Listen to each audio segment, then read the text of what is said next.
conflict and destruction. Our destiny is my connection now. A feeling in my soul. It's beyond the reach of most mere mortals. Take a stand.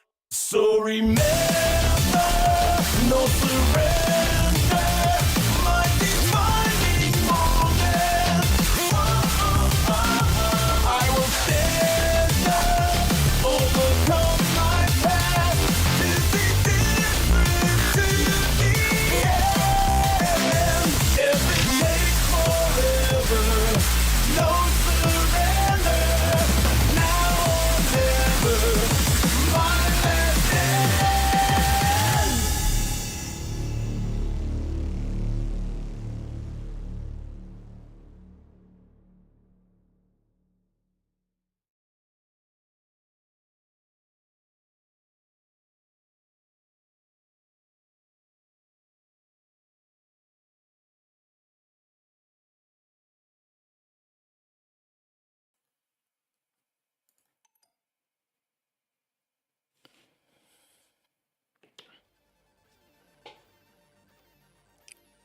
Dear Lord, where has the streamer gone?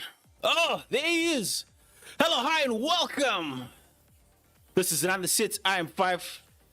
This is CRZY 8 Season 2 Qualifier 1.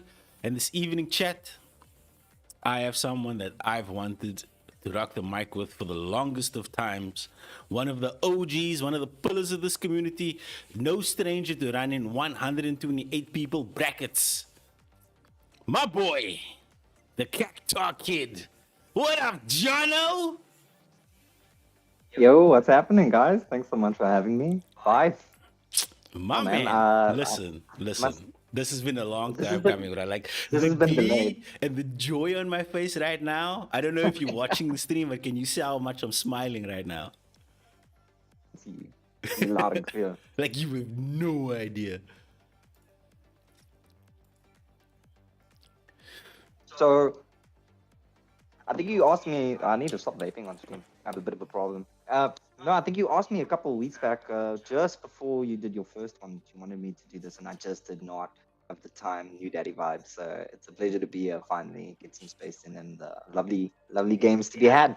Listen, brother, there's an absolute stacker of a bracket this evening. But before we get into that, for any of the players that are in the stream right now, Boy just messaged me as usual. Tekken Lobbies is being Tekken Lobbies. So Boy is going to create one. He's going to invite everyone. I'm going to join that lobby. And then once we get that part of the administrative process sorted out, Mshloni said that he's running a little bit late, so we are going to start with Armor Piercing Sage and Tom Bomb 22 to get the placements underway. Then we'll proceed in order with Hakai Shinkeen. Interesting name. I'm gonna need some lore on that. Scene Boy needs absolutely no introduction. Afro Buddha, Sizzle, all regular names and faces. Sup Tom Bomb. And then we'll go back to Jono Kenpachi versus Mshloni, the realist of the real. But yo, shout out to everyone that was at AGC this weekend. I was not able to rock up on Saturday due to prior life commitments. You know, when mama says she want to see you for your birthday, you can't do much but oblige. So I wasn't able to get through on Saturday, but I was there yesterday. And as always, man, Tekken community is nothing but vibes. Shit of them flying down from Joburg, T-Money, Dax was there, Uncle Hyena making winners finals. Unfortunately, not making it back in for the run back versus Dax. T-Money also, dude, was an absolutely stacked tournament. Did miss the boy Y2K though, but they did say that Y2K was dealing with some personal issues with regards to him just not Things feeling happen in great. the fighting game community, man. Hey, People have things happen in the fighting game community. People have issues. It happens. But Yeah. I think the talk of the town is Dax being back on top, bro. Dax listen, seems to be back like on top. I don't know if Mr. Chucks is in here. Yo, Boy, please send me an invite, brother. Then I'll just accept the invite and then I'll join the room from there. Yo, Mr. Chucks was throwing the glaze on thick, bro. Like Chucks was like, this is looking like prime Dax. This is looking like Dax late Tekken 7. You know, when Dax was busy peaking. And it was like, yeah, this man is looking like he's in top condition. It's like, yeah, after I watched that match versus Uncle Aina, that man did not leave. But I was thinking about how I was gonna sig that way. You know what fart link is, John? Sportlink. Yeah. I feel like this is something I've forgotten. Fine. It's basically boomer slang for what Simbo invited me. Like that man left absolutely no gaps, bruh. There was nothing. You couldn't even squeeze a fart link in there, bruh. There was Ah. there was no gap for a poop in there, man, bro. That man's pressure was frame tight, brother. Fort Link sounds like it's a Street Fighter link. It should be Fort Frame Tekken. It should be Fort Frame for Tekken. A 5 frame fart link. That I can see it. I can see it. You can give 2 RAM for hope, or you can hop kick for hope, bro. Either which way it works. One of the things that always make me scratch my head about Tekken and Tekken specifically, yo, why did I just get booted from the lobby? See, boy, invite me again. Tekken is doing Tekken things. It doesn't like me. Rank's not high enough, so get out. Listen, I'll just join from. Damn it! Now I can't join from the invite that he sent. Fine. Dude, Tekken is doing Tekken shit, bro. That's it. That's all it is. Working as if it's not working, it's working as expected. Dude, like one of the things that this game always does, like it'll work perfectly. Now it's telling me LAN cable is connected, LAN cable is not connected, LAN cable is connected. Like the LAN cable is connected, bro. We live on Twitch right now, streaming in 1080p. What do you mean the LAN cable is not connected? Like the whole world can see me. Let me just close this dumbass piece of software. Let's talk about the players that are playing today.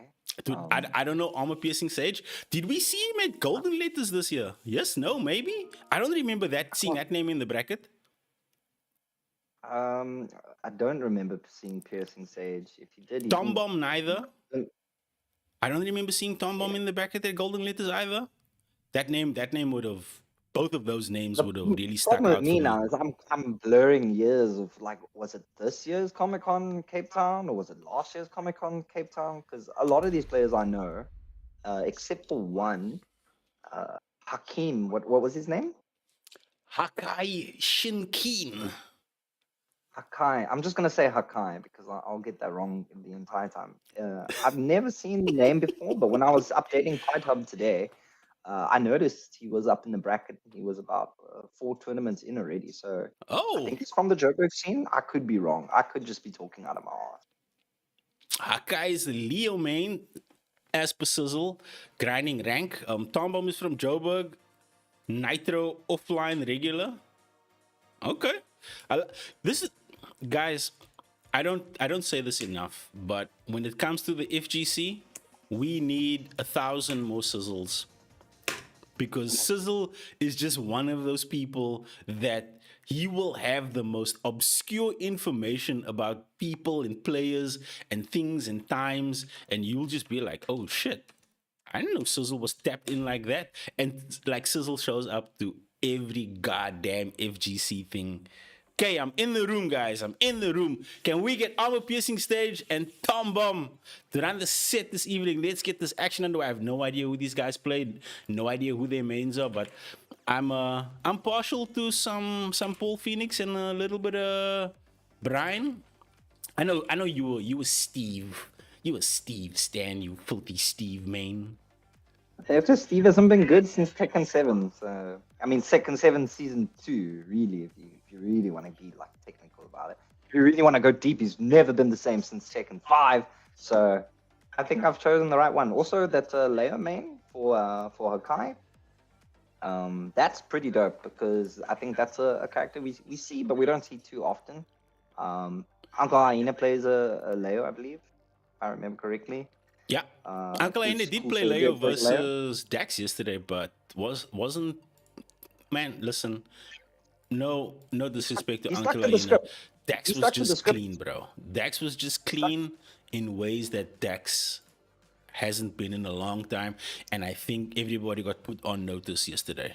People need to be mindful of the fact that the man is on his game. Once again, Tombomb has queued up. If we can get armor piercing CRZY, I don't see armor. I don't see armor piercing in here yet. Let me just have a look at the bracket. I was thinking about who knocked Carter out of the tournament, or was it that he didn't play all his games? Not every day that you see Carter not making it through group stages. Guys, I do not know what is going on, but this stupid game keeps kicking me and telling me that I am not online. Okay, name taken to Carter. That makes sense. Great player, the 8's player. Very strong. I haven't seen him in a while, but I also haven't been to a couple of offline sessions in a beat. So Yeah, but name good to taken see was that- solid at Golden Letters, dude. Not only last year, but this year as well. That Eddie is absolutely putting boots to ass, man. That wind buff, the wind stocks, and then him just also layering his pressure really well between the low and high and mid mixes, and then also just Eddie's corner carry, bro. Eddie's got mad corner carry. I feel like if you just replaced everything you said with Carter's name and Eddie with Warang, it'd be the exact same thing you would say to people.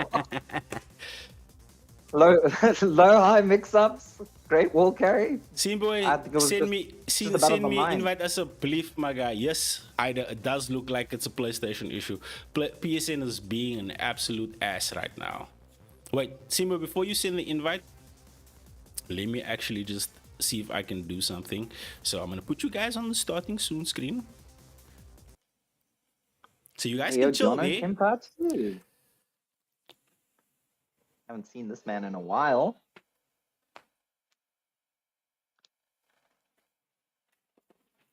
Shucks, I don't know if you can hear if I'm still live on audio here, but yeah, I'm on comms. Can you believe it? Never. Okay, Simboy, send that invite now as a belief because for I think my cats ran through my what's this thing? My little corner here that I have with all my cables on, and they yanked the cable out from the PlayStation just ever so slightly that it's like barely connecting, but it's also connecting, and that's why I apologize. It wasn't the Tekken lobby this time. These are my cats. Jammer, askies. Like, you plugged. Nah, bro, it was my cats. They ran over my lead.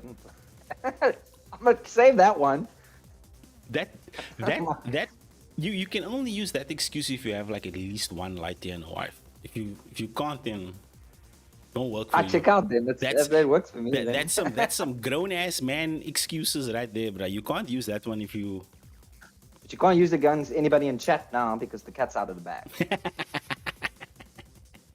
Yo, Chocolito, on- what's up, my guy? I was just telling chat how you were glazing Dax being back in form, bro. It's been a while since we've seen Primo Dax, to quote Mr. Chocolates.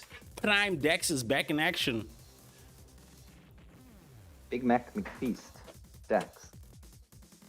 And I feel like Dax being back in action is good for the top competitive landscape of our local Tekken scene because, in my opinion, if we are looking at who's really representing at high level right now, we cannot exclude JJ from the conversation because Golden Letters and then winning at the other thing, like that man takes 9-hour bus rides and whoop all day ass. Just like, yo, okay, okay, JJ, that man get the bus ride buff. So for me, it's like JJ, Y2K, T Money, Dax is right back up there. I feel like Sizzle's also up there. Sizzle's like always entering, always showing up. KV would definitely be up there for me as well, and then Shiv as well. Shiv, oh man, I wish we could get Shiv at an offline, dude. I want to see what that Dragonov do when there's no online. Simboy, assembly man, send invite Munisu VC. He's too busy saying hello to me. I'm good. Boy, I hope you're doing good too. JJ was the highest placing South African at CTS. Jaden. Yeah, I mean, I was Letters at Jaden. CTS 2024 and last year, Sizzle, but I didn't know Shiv like that because, like, my getting familiar with Shiv is really through Run the Set, bro, through CRZY. It's like There's a lot of people in the Wait, community that is I Shiv's would name not have JJ as well? otherwise Or am been familiar with I reading this? had it not been for this format and this platform. Like outside of the guys that travel for and show up to Golden Letters, I otherwise would not have known that the likes of the Chefs of the world exist, bro. And that just speaks to I've liked Shiv's Dragunov when I've seen him in these online. So yeah, keen to see him and offline, but some people just can't make it, man. Work life. please, boy, please send invite, bro, because it was my fault. I mean, the cat's fault. Last time Shiv was at a local, he was an Azu, man. But I don't feel like Azu's a bad character. I feel like Azu's a character that's locked behind the pilot. If the pilot is flying and piloting correctly, then Azu is a difficult customer to deal with, because you saw Boy last week. Boy eliminated all of his bracket demons and then ultimately fell to Y2K, because Y2K is just Y2King when he's on, he's on. That's just one of the things that you can't take away from him. Like when Y2K is locked in, he's very hard to throw off. But again, Azu's the best character? Probably. I think if people put some time with Azu, and when I say time, I mean literal time. Like if you watch people play Tag 2 12 years down the line, you're seeing crazy shit that you had never seen during the game's peak. I feel like Azu is no, Simbo, I didn't get a new invite yet. Azu is just one of those characters that, like, oh, you got to dedicate a whole year of losing just so you know how to win with her. But isn't that all fighting games, Jono? Just in general, like if you... Oh, wait, Simboy found it, Simboy found it! Got it? Maybe. I mean, some characters are just easier to run with out of the gate. Like, if you've never played Tekken, you pick up Brian, you're going to fall flat on your face. You want to play Law? Just waiting for it to let me in, Sim. Search with passcode on. It's so complicated. I don't know why they do this. Dude, this lobby is some of the most cumbersome lobbying that I've ever seen. Like, can somebody just go to Capcom and copy their homework, please? Because that is the best lobby system right now. A network error has occurred, returning to the main menu. It's too hype, man. You see what happens when we invite Jono onto the stream, guys? Oh, man, if I'm not running tournaments, I'm taking care of nappies. So, I mean, this man's energy is way too high for us right now. I may have to restart game. I already restarted game, bruh. Like, listen, when I host the lobby, people can't find it because they're not on my friends list. And then one of the other things that I wish they would quality of life update in this game is allowing you to search people from inside the lobby that you've already made, and then adding people by using their whatever name they have, whether it's the Tekken ID or their online name, and then just sending them invites like that. That would be hella convenient, because that's how Street Fighter works. With Guilty Gear, once you have the room code, you're in.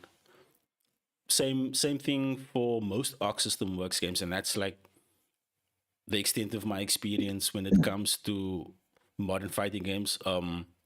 City of the Wolves also works exactly the same like Guilty Gear, where if you have the lobby code, you put the code in, it lets you in. Once you're in, it's locked in.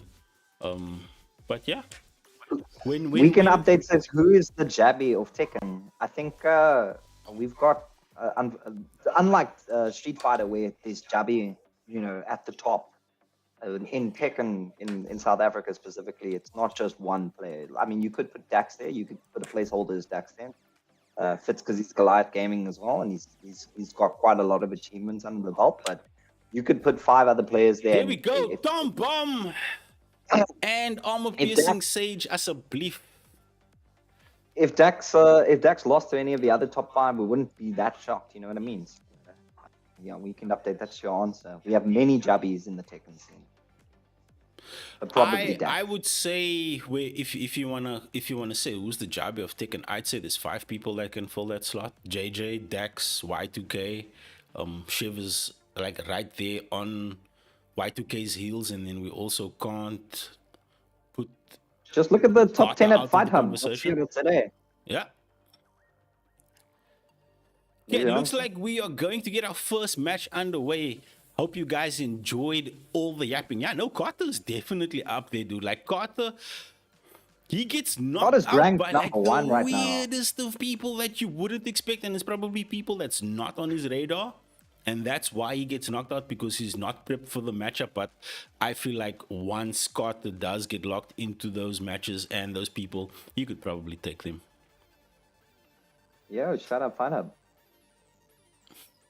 Shout out Appreciate Fight your Up. chops. Damn, I wonder who's this guy that created Fight Up. We need to meet this guy. It's I felt so bad because I didn't update the site for like a whole month, and then everyone was like, the placements haven't changed, and then I did all the updates today, and then Carter was on top, and he's still on top. He's well ahead of everybody else.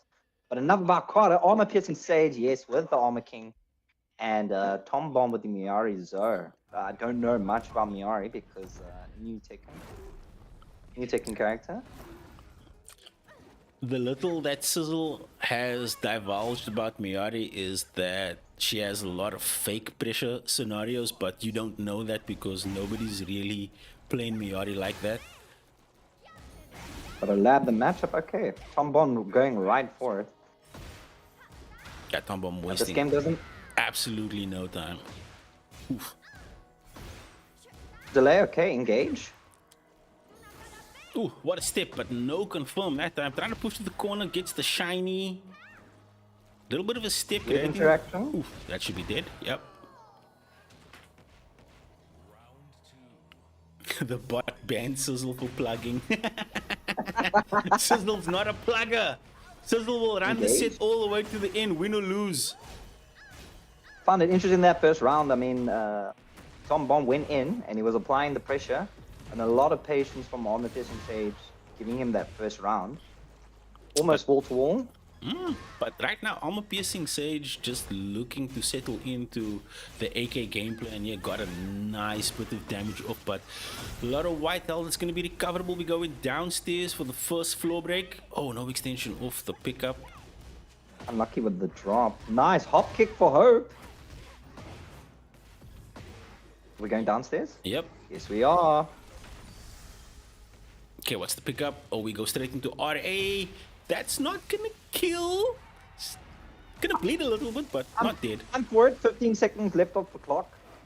And it's not the kind of game that you want to backpedal on. Let's see how he runs it. More pressure.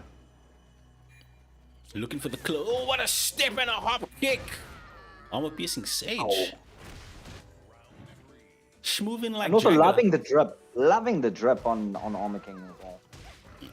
This looks like one of those armors that you pick up late game in Elden Ring when you go whoop Redan's ass. Tom Bomb wanting to fight back. Haven't seen much but some light perks. I think he does need to mix up his game a bit. Oof. What a punish. Gets He the was pickup. waiting for that. Yep. Ooh, drops though. Spends the last bit of heat in the tank. We go for the tombstone. Pile driver. Game numero uno. Armor Piercing Sage. Damn, and a knee for extra. For extra What's nice about measure. this format?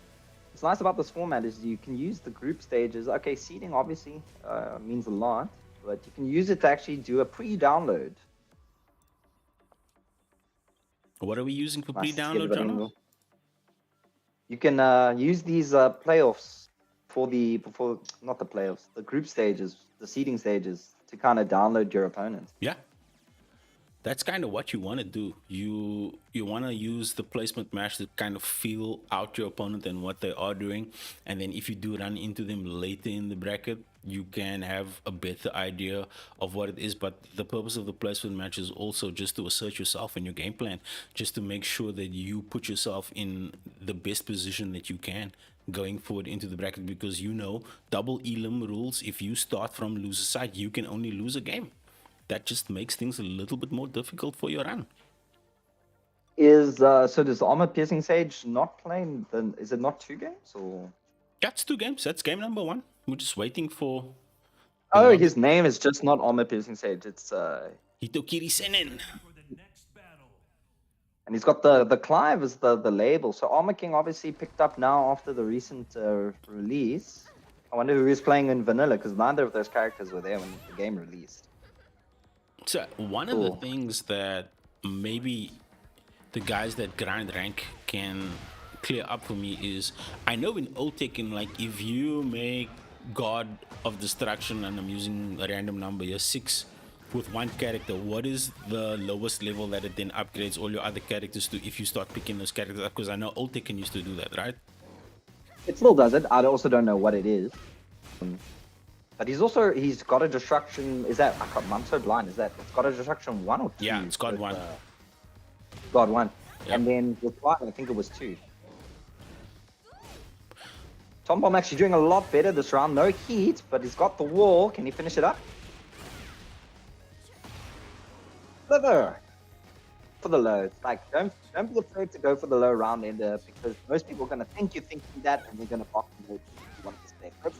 I think Tom Bomb heard you, and what you were recommending in that first game is that they just switch up their options a little bit, and now we see Tom Bomb going for a lot more low-high mixes, swinging in the mid options as well, looking for the launcher there, but just a little bit out of range, not really using Miyari's get-in tools as well as her plus frames.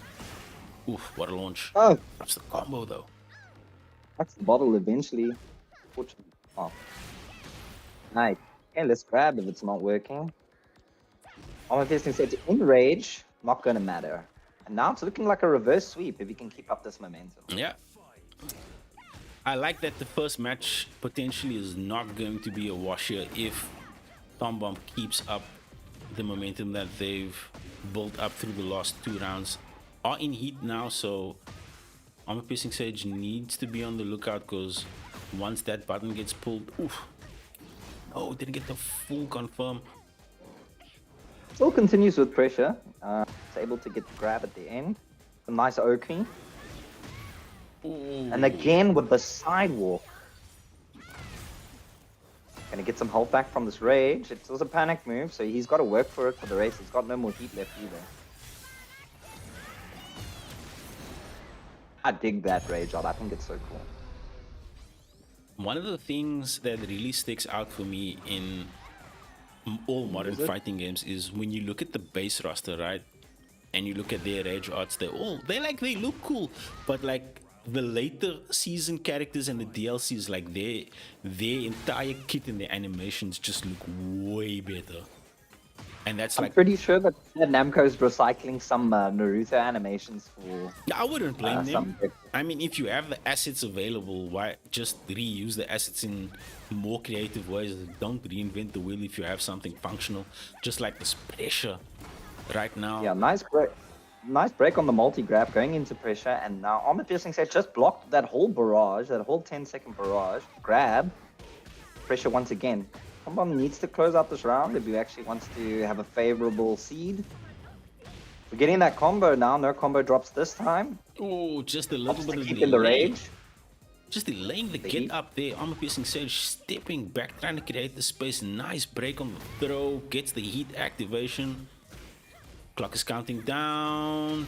Tom Bomb needs to close this out. Trying Don't playing play it with your safe. food. It's dangerous. It's dangerous. Oh, manages to sneak it out. It is 1-1.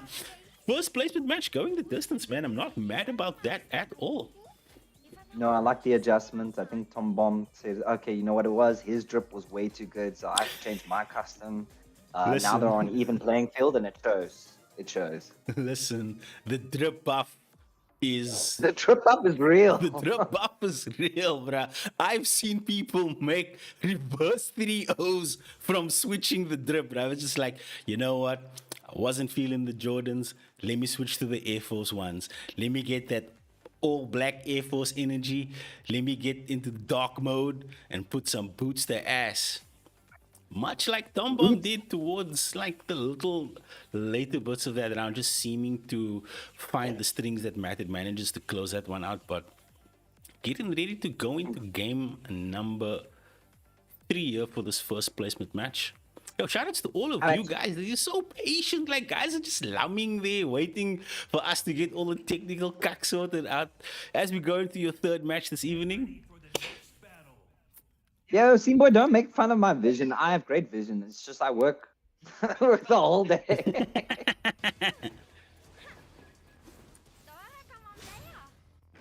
Okay, is he gonna continue? Okay, he switched it up. Still Armor King, but different trip. And I like this one even more. Wow. Listen, we were talking about how the drip buff is real, so You gotta believe. I feel like the opportunity to do chip damage with Miari is quite available. She's got some good distance moves. But if you're gonna let Armor King come so close to you, wow. This damage is it's just gonna do a hell of a lot of damage. It doesn't have to do a lot of combo damage. You just gotta hit you with a couple of grabs. And that's always one of the ways that as a king player, I feel like you should knowledge check your opponent early. Like, you know you got chain grabs, right? So why not check your opponent's temperature and just like feel out how well they know which throws is 1 breaks, which throws are 2 breaks, which throws are 1+2 breaks. Oh no, nobody, Nice no break. dice on the shiny. I like the break, bruh. I think Armor Piercing Sage needs to actually turn it up a bit. He's been playing defensively for both games up until now. I think he needs to turn on the jets. The time for downloading is over. Yep. Just playing a little bit too much on the back foot. I agree with you there. With a character like Armor King does have a very aggressive offensive game, and from what App has told me, like, he's got some aggressive pressure that you can assert and a little bit of unblockables, if I remember correctly, like 1 or 2 unblockables from, I think it's stance unblockables, back turn Yeah, stance. and some crazy wall gimmicks as well. I think if you're looking at Armor King now, a hop kick out of nowhere, you want to concentrate on his grabs, but Tom Bomb's actually been breaking the majority of the grabs he's been throwing at him, but that shouldn't dishearten him. He what should a be downfall still too. throwing out that stuff. Nice launch by Tom Bomb. Gonna get the wall? Yeah, smaller stage as well, so the wall is going to be a little bit closer, and I feel like that's favoring into Tom Bomb right now because Tom Bomb is really being aggressive. No break this time. Ugh.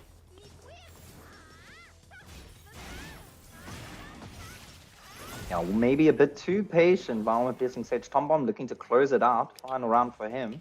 That's the first time we've seen the heat smash on the side of Tom Bomb finding its mark throughout this placement match. Nice break. Good break. Continue. Yeah, he's backing off after the break, and you know, you're not at any disadvantage. You shouldn't be backing off unless you're fearing something. It could be a matchup knowledge. You know, when you plan an offensive layer of pressure and when the first thing that you intended to do doesn't land, that kind of makes you a little bit hesitant to press the rest of your offensive pressure, because if they broke the first thing, then what are the chances that little bit of doubt is sitting in on the side of Armor Piercing Sage right now, and it is going to be Unfortunate worth bound by Armor Piercing Sage. Great from Tom Bomb. What a nice comeback from going, 3 rounds down in the first game to pulling him back up. Unexpected. I'm not too familiar with Tom Bomb. I've seen him play once or twice. I've seen Armor Piercing Sage play a lot more. So it's good to see these players coming out. I'm still that Hakai player. Like, where did I see his name? Because I know everybody else. It's just this Hakai guy. I don't know. It's gonna break your head, dude. You probably know where you saw them, but it's just eluding you right now, and it's gonna bother you the whole time. Shloni, I see you all queued up. Yo, Y2K, yo, my bro, I missed you yesterday. I was looking for you, but I didn't see you, so CRZY let me know that you weren't feeling hundreds, bruh, but would have loved to see you. So we are going to get our first placement match that should have taken place underway. It's going to be another Azu match by the look of the character plates, but we know Mshloni only got eyes for Reina, so that's definitely Reina coming through on that side. Steam Boy, Lars from Naruto. Lars's move is from a Naruto game, man. His rage art is from one of the games he gets. It's definitely Chidori. You're not going to find me arguing but with that. the Masashi Kishimoto, the author of Naruto, designed Lars's costume. For real? Hundreds. Dang, bro. I did not know, my bruh. So I don't feel too bad that like a Naruto thing was there. That is news to me, and like now it all makes sense. If you actually look at Lars's drip, you know, his default drip, you're like, Yeah. okay, it makes sense. It does make sense. Like now all the pieces line up is like, oh, okay, we get it. Masashi Kishimoto designed the character and then they gave him lightning as well. Okay. Big Kakashi fanboy, we see you. Unable to Okay, are we spectate. gonna have a... Come on. This has never happened at offline, I swear. I'm slowly, Jono, just come back. Just come back. Don't even.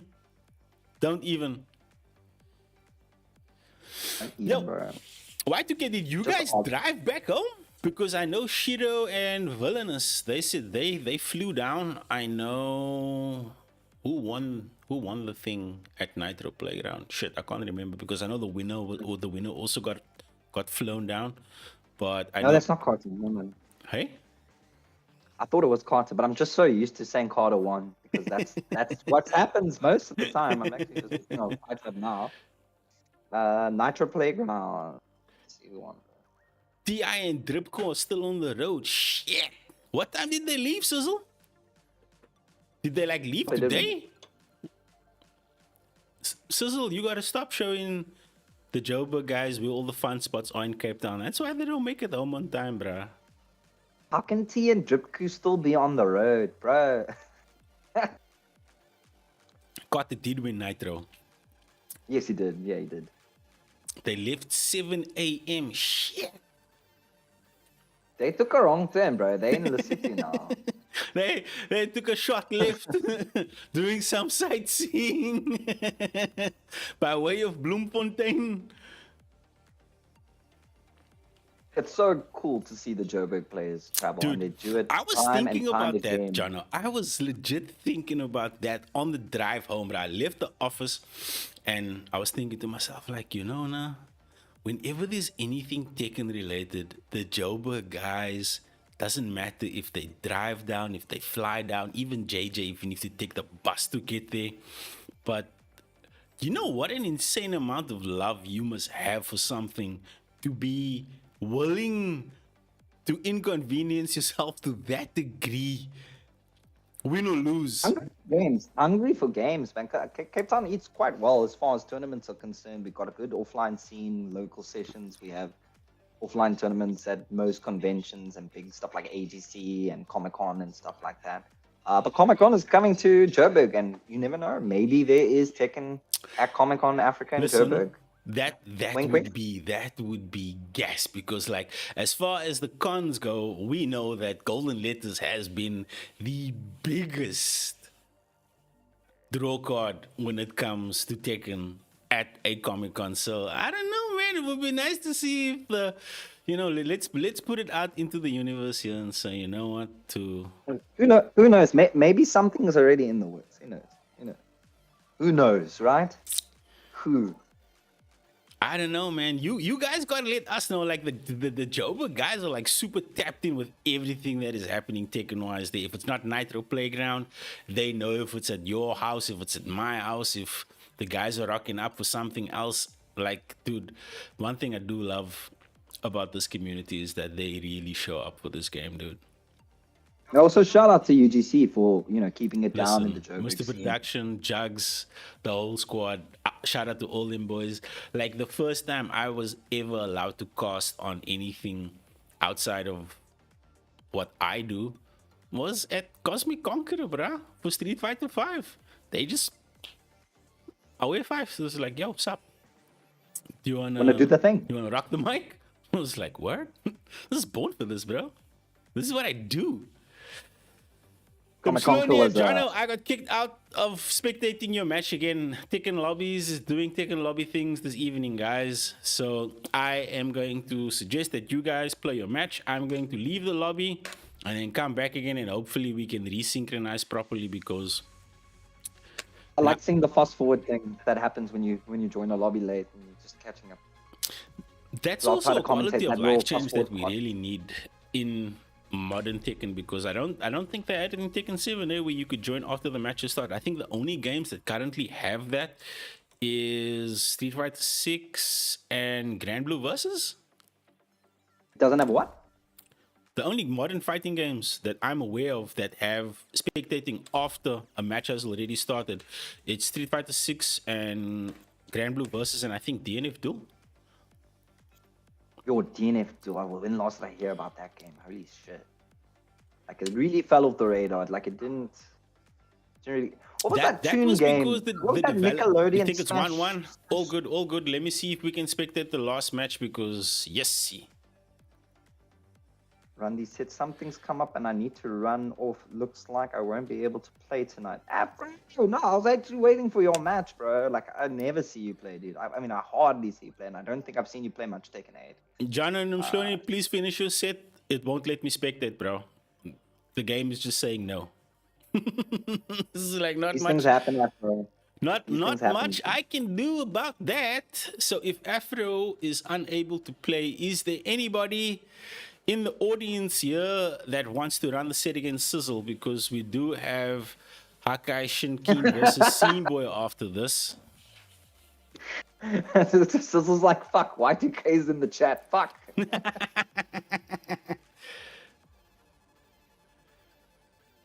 Like everybody else is spectating besides me. You know what? I'm just gonna close this game and I'm just gonna come back. Probably best. Probably for the best. You know what? I'm somehow gonna reboot my console one time. Why not? You know? Just What are you gonna? Was it the cats again, Five?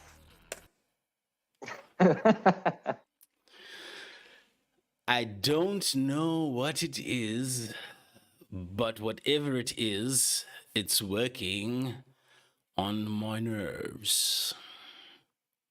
Yeah, some internet routing issues plague a lot of South African players, and I'm actually developing an app for Windows PC that will automatically fix your routing tables. So if you have a shitty ISP, it will automatically route your Tekken IP to the closest peer-to-peer. Hopefully. It's still in the works, but I'm coming for you guys. Don't worry. We appreciate you, Jono. I think I lost you on video feed there, bro. Let me see what's going on here. Yeah, I'm not connected. Let me just fix it. 1 second. Shout Tombomb. Tombomb says they also can't spectate, so it's not Camera's just me. dying. The lobby is dead. What's going on here?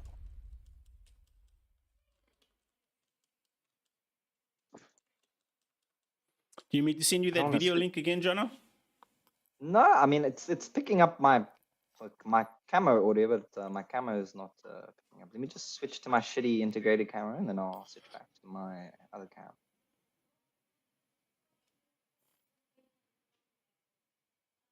Here we go. I'm back. Okay. Yeah, you are.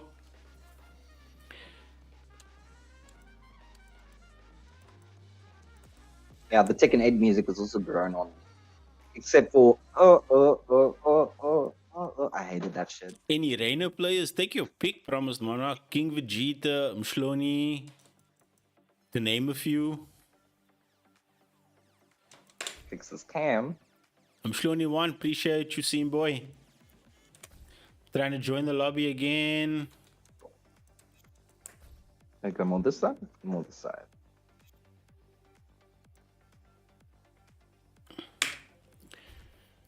Okay, damn, it's just, what is this, a Azu stream? Just Azu everywhere. That's what we needed. A whole South African FEC army of Azucena players. I mean, if when I look at the character, she really does look like she could be from the Western Cape. Let's be honest, yeah.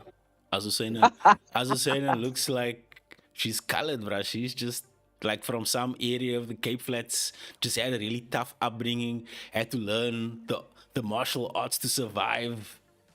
Okay, getting ready to spectate. Hold, we have a match, chat. Caffeine conglomerates. Hectic. All right, Jono Kempachi, Mufuni.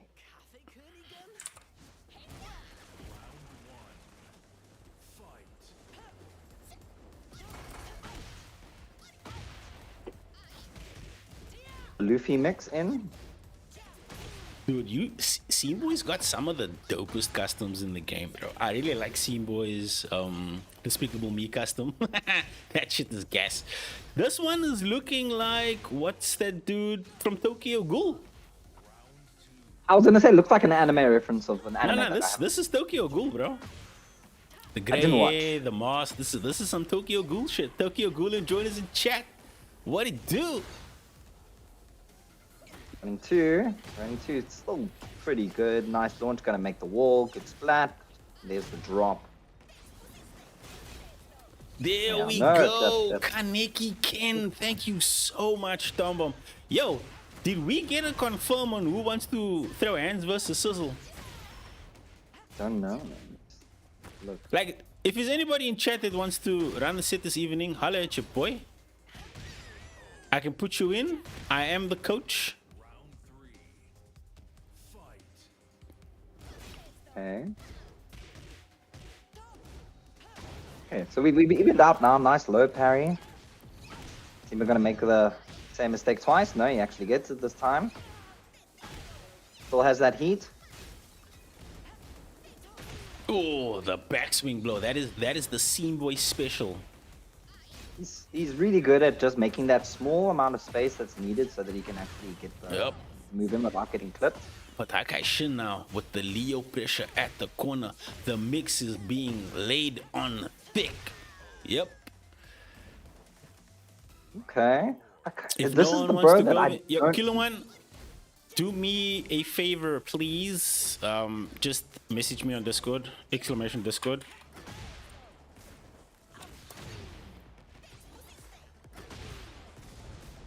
Just go exclamation Discord in chat and then message me on Discord with your.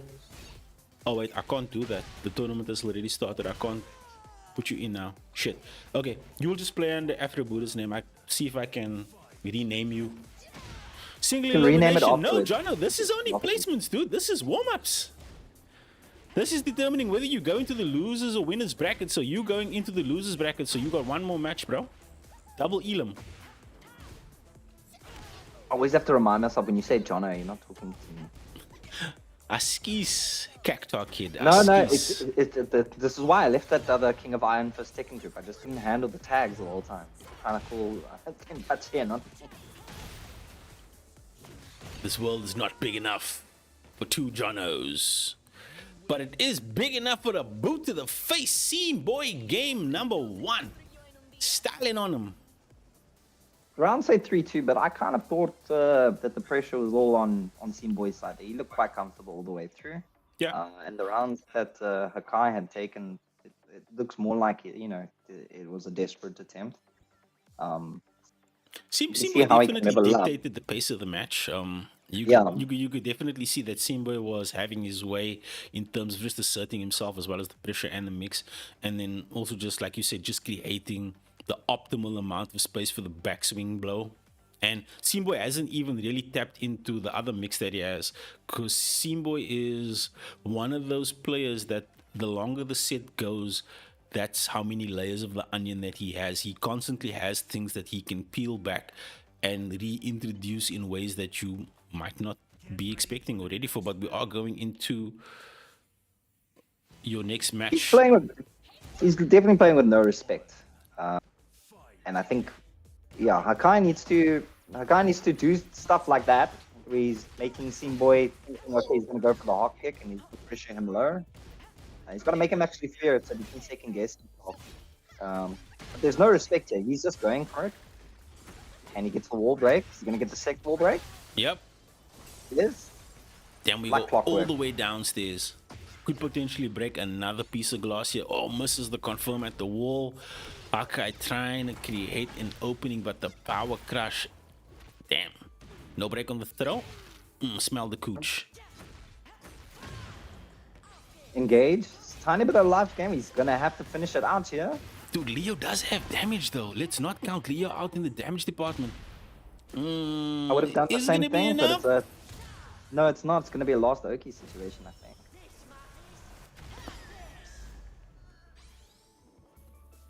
About even on live. Oi! Dang. Nice shoulder. Okay. Getting upset because I said that he wasn't playing too well in the last game. Oh, what a counter Showing hit us what he's made confirmed. of. I'm loving the combo execution as well. And we Gets get the the wall floor blast. blast, the wall break. Damn, and the hard knockdown stay there. We spend the heat. SceneBoy trying to step away from this pressure because they getting smothered in the wild standing confirm. Why are you pressing seam? Hakai looking good.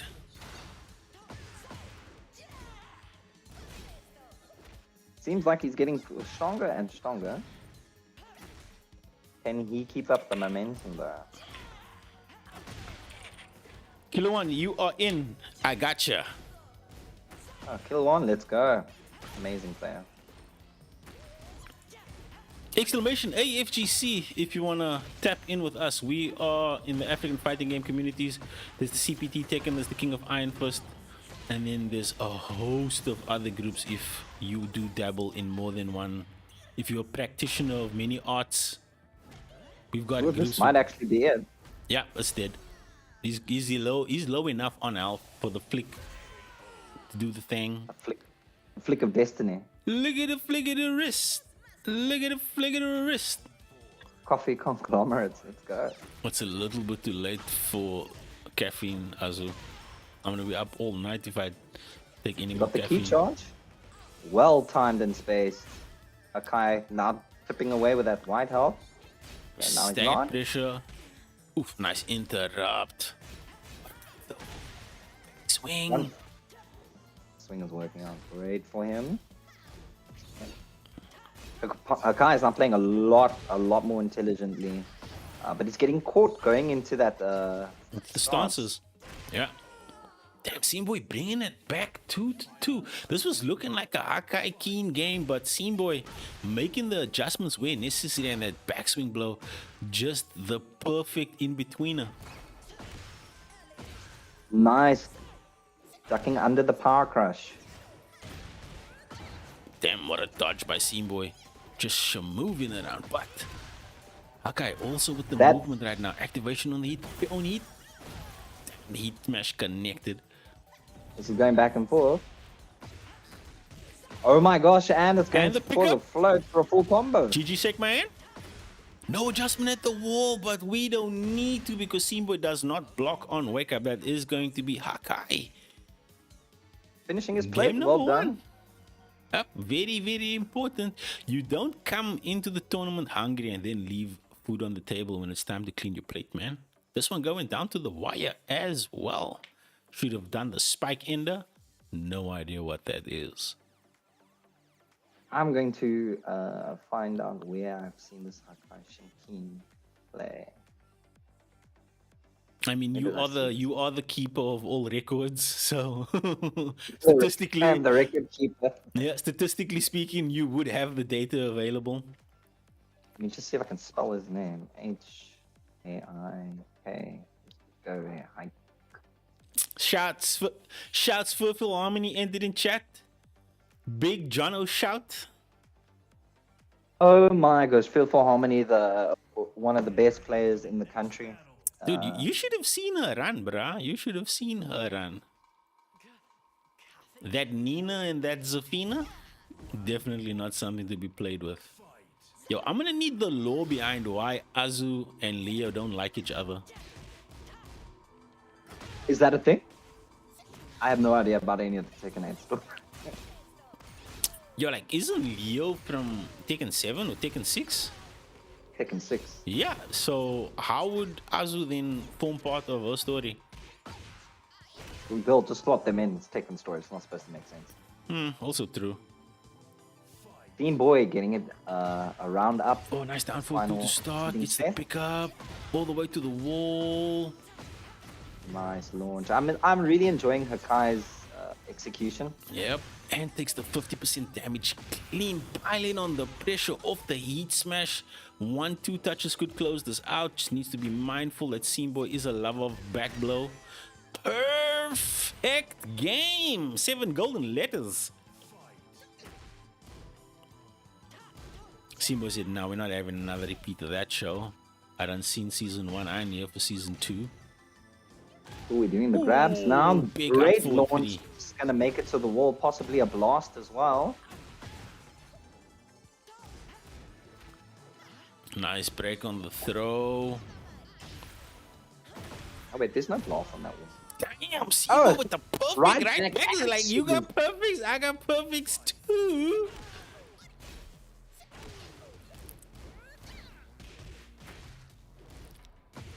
Boy reminding Hakai that he's more than equal to the task. I see you when I raise you. Boy is up around now. Hakai on the back foot at the wall. Boy, everything finding its mark, landing. That is going to be Boy moving on. Hakai dropping down to losers. As far as placements go, let's have a quick look at the bracket and see if there are any other matches that needs to be played. Because having to reconnect. It is CRZY versus CRZY. CRZY, can someone? Okay, CRZY is in the lobby. Damn, I didn't like. I love punctuality. I like when players just show up. Man said I want to run the set. Man didn't need a second invite. Respect. Respect.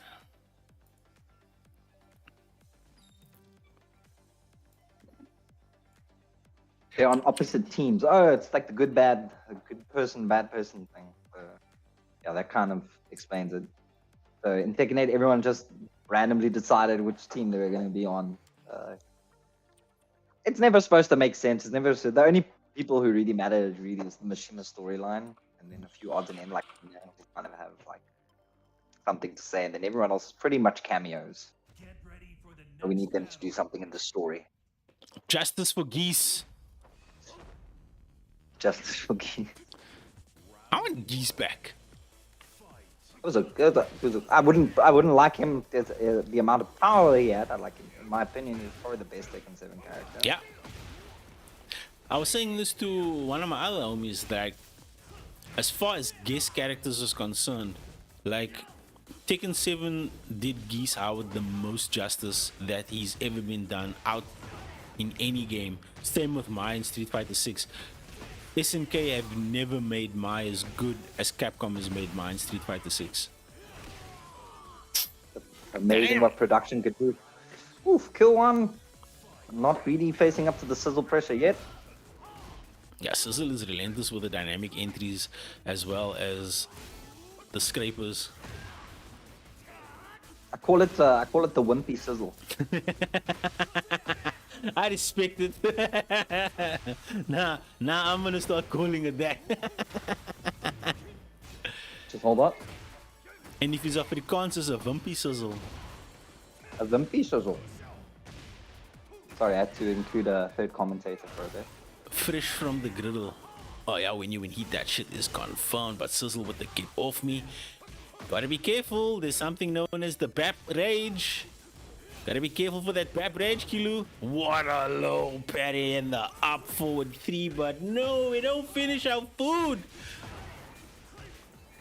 We just not hungry like that. Sup, Benji? I respect going for the full combo and not finishing with the rage art. I always find that kind of lame. Dynamic entry. Yep. We breaking walls out here. Fortunate drop. Damn. And he floats him out with the jab into heat engage. Wow. That's criminal. I could feel Killer One's entire mental stack just melt. It's like, also really? Just trying to Kempo step out of there and just getting flipped. I have to deal with all that. And getting bullshit. something. And then he gets that. Nice confirmed. adjustment. He could get a sizable amount of health back here and keep his rage. Kilo One applying the pressure right now. Oh, what a heat smash. Could potentially close out the round now. Need to look for the toes. Tap the toes, bro. Tap the toes. Don't do too much. Staggered pressure. The clock is winding down. Don't press any buttons.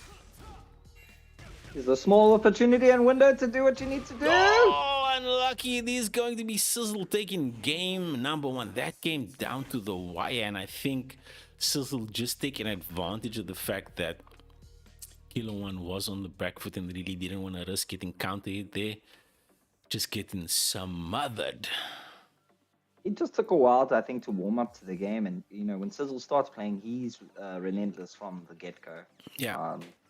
If you're not prepared for that, you're gonna lose a stock or two in the set. But I think he did well to come back. He just couldn't close it out. Unfortunate.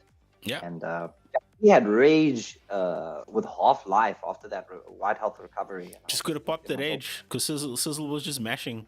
CRZY the mashy. Yeah, but you also can keep in the the rage if you tournament. want to Tom Bomb keep is that in down. winner's side, Benji. Yeah, exclamation mark bracket if you guys want to see the bracket. Yep, exclamation bracket if you want to see the bracket. Exclamation AFGC if you want to join the African fighting game communities, and if you want to keep up with the Randeset Discord, exclamation Discord. Switching to the Hua.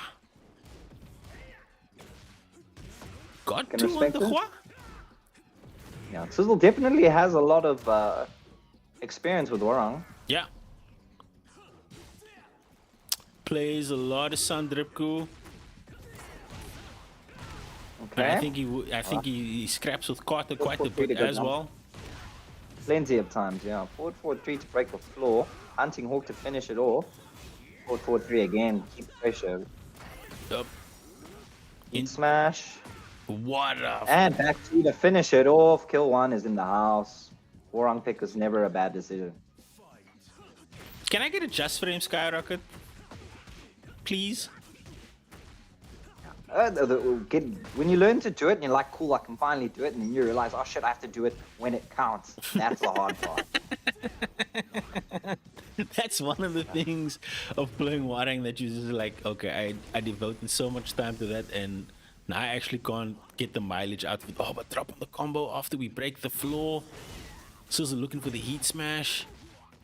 Oh my gosh. Nice orbital. Yeah, he's loving his 4-4-3 to put him in right foot forward stance. But he's going to get caught like that. Yep, Because the he's in Chidori. bingo.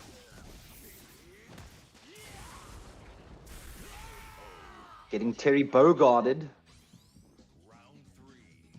The last geyser meeting its mark. Damn, what a down for two on the sidestep for the round start. Gets the pickup. Not going for the big combos though. Oof. Dynamic entry. Oof, the Wimpy CRZY is off to a cooking start. Making sure game is still his 1-1. Kilo One There's is pressure. well done. Woo, nobody home. Nice step. Got him out of danger. Needs to build back that white health now. Does have quite a bit if he... Damn, the power backlash. crash. Doing dividends. But he just needs to be chipped away. Still's got food in the oven. He needs to finish. Quick. Oh, we press buttons. We don't respect pressure. The Wimpy CRZY getting started early. That is 70% of your life bar, sir. How do you feel And about we've this actually corner? made it to the end of this stage. You don't often see that. Disgusting. Nice work. Good adjustment. I don't think the switch was a bad idea. But maybe hasn't played Warang in a while. A lot of dependency on that 4-4-3 to close some space. And I think Like maybe one of the it could've been- things that I always respect about CRZY is like once CRZY puts his foot on the gas, it's very difficult for the opponent to take any sort of ground back. But as we continue in this bracket, your winners semis matches looking a little bit like this. It is Mshloni going to be up against Tom Bomb, Seam Boy up against CRZY. Then we're going to dip down into the loser side for Jonica Pachi versus Armor Piercing Sage, and Hakai Shinkin versus Kiluan. Okay, we have our brackets. Just looking pretty good. Yeah. So now it's a case of who's landing in winners finals. What's winners finals looking like? Because Simbo and CRZY play quite a bit, right? And on Crazy 8, CRZY has been Simbo's bracket demon, but Simboy pulled one back for the team last week, man, eliminating both of his bracket demons, not only CRZY, but also eliminating Mshloni. So either way you slice it, Simboy's coming into this week's Crazy 8s with the head of steam. So I like to see what Tombom plays into versus the Mshloni matchup, because we know that Reina is scary, man. Random players are few and far between. I mean, how many are there really? We got King Vegeta.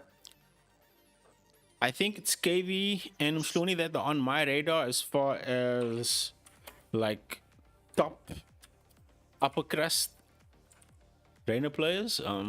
But yeah, there's no one else that's on my radar. I know Iggy played, but I mean, Iggy's not really playing the game anymore. He was also jamming a bit of Arena too. There's obviously Checksmate, who made 9th in the country. No idea, never heard of him. You're not missing out, don't worry. Get ready for the next battle. It is the Miyagi into the Reina. Tombom took his time to get warmed up in that first game that he played, but I think he's good now, and he definitely can put the pressure on. Damn, it's the battle of the Vixens. What's up with all these demon ladies, guys? Come on. The succubus, the soul suckers. Oh, nice down. I do actually like the custom. I think the colors look nice. I know with the BAP guys, their team colors is maroon, white, and black. So this is definitely a BAP colorway. Team Playball's colors is just black and white, bro. Who? You don't have. My old team, the one that Stash is in charge of. Oh, okay. Keep forgetting your team's name, dude. Just remember Team Poloni, bro. TPB. It doesn't stand for that, by the way, but when anybody asks what it stands for, I tell them Team Poloni. Okay. Tombom. Yeah, he's warmed up. Definitely looking a lot more comfortable after that first placement match now that they are in winners semis here. Why did it not update? Update. Right. Okay. There we go. We're against the wall. This is not good for Tombom. Lots of help. And the gonna be a perfect game from Mshloni. The perfect answer after losing that first round. Adjustments on the side. The peanut butters, that's also a good one. Moon, that's a good one. The peanut butters, I like that. The peanut butter. people just creating snacks on the fly. Damn, now I'm hungry. I said Wimpy Sizzle and it was downhill from there, man. Everybody's hungry now. My wife always says to me, why don't we ever go to Wimpy? And I'm like, I don't have the stature yet. I'm not enough. Not enough to go to Wimpy, bro. Best milkshakes under the sun. If you want to compare it to okay, now wait. Now you pique my interest, bro. When you had me at best milkshake. So, John, I'm going to hold you, bro. If I go to Wimpy and they make a cut milkshake, you're not going to hear the end of it. Oh, what a I speak no lies. Alright. Mshloni popping electrics like Escom put the lights back on after load shedding, trying to close this one out. It is Tombom up 2 games, but Mshloni looking to equalize the score in this corner situation. Final round, game 1. Let's go. Oh, damn, that down. Dude, he's been so clean with that down forward twos after he spaces them out properly. And I really feel like Tombom is playing so well into the small stages. My apologies, Tombom. I don't know if you are a they, them, or a lady or a gent. I'm just assuming. We just assume until we get told otherwise. It's alright. Damn. Yeah, but he's been on point with those grab breaks. Oof. But getting absolutely mauled in this corner situation here. No break on the throw. Tombom just about gonna equal on life. Does have a large amount of white health. The white meat is looking fat, but the stonehead, no pickup. Got this one-touch situation on either side, but it is Tom Bomb pressing the issue, making sure that they go up 1-0 in this Tony winning had semis a match, bit man. of hesitancy in that final round, and I feel like that kind of cost him a couple of opportunities where he could have whip punished, but was probably thinking of a different game plan. Well played by Tom Bomb on that first game. One of the things that you quickly notice about Tom Bomb is that once they pick up on what the opponent is doing, they definitely find counterplay and then just ways to weave in and out of pressure. Like we saw them call out on in 2 rounds. Round start, sidestep, down forward 2, and then from there they were able to start getting their pressure rolling. So Tom Bomb definitely finding the openings and getting the damage. Yeah, he started off with pokey, and then he moved up to more combos, and then now in this game against Was Clooney, that my he's, cat or your cat, Chano? I just heard a loud ass meow. that's I don't know. I think it was my baby, bro.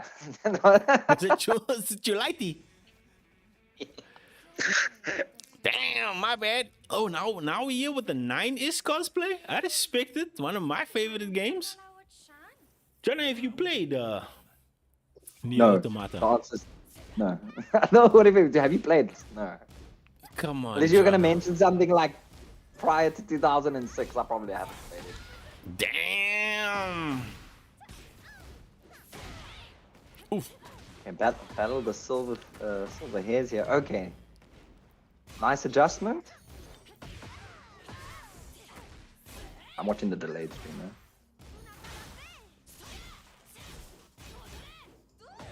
now. The patience Very on much the back and side of forth. Tom Bomb, just letting Shloni run their game and then just like, nah, it's not gonna work. Try again. Looking the rug from under him. Yep. Oof. Big pickup Yeah. on the counter hit. That's what Tom Bomb's doing right in this game is, he's dwindling his health down to the point where he's comfortable just doing pokes and some lows to finish off the game. Opening himself to risk, but he's not respecting, so he's happy with it. Nice, let's go for a full combo here. Gonna make the wall, yes. No readjustment. Oof. Back and forth. This is actually a really, really good display. One player gets the momentum, the other one is on the back foot. This is what Clooney needs to do if he wants to actually win. He needs to keep up this pressure. Oof. Hit activation. Nice kick up. Springboard, doesn't work until it works. And Okay, Shloni just practicing caution now. Damn, gets smoked off that move. Oh, gets mixed at the wall. Gets the pickup. Tornado float. Spins the heat. And now the blend is activated. Shloni on the back foot. Oh, That step gets was the good. confirm! Clooney not taking it, and well played. He did try 5 to. golden letters to close out the round. Shloni is up 2 rounds. 2 Tom Bombs. 1 needs to close out this 3rd round to go even on games. Looking really good with the 1-1-2 into the forward advancing pressure. Oh, gets sniped trying to press buttons. This is gonna hurt, but he drops. Now we have Miari on rage. Probably a bad thing, especially if you're only doing perks. Didn't convert into a full combo. Oh, gets sniped. Didn't actually complete. Chose to cancel it, and I think that's actually pawn part why he lost that round.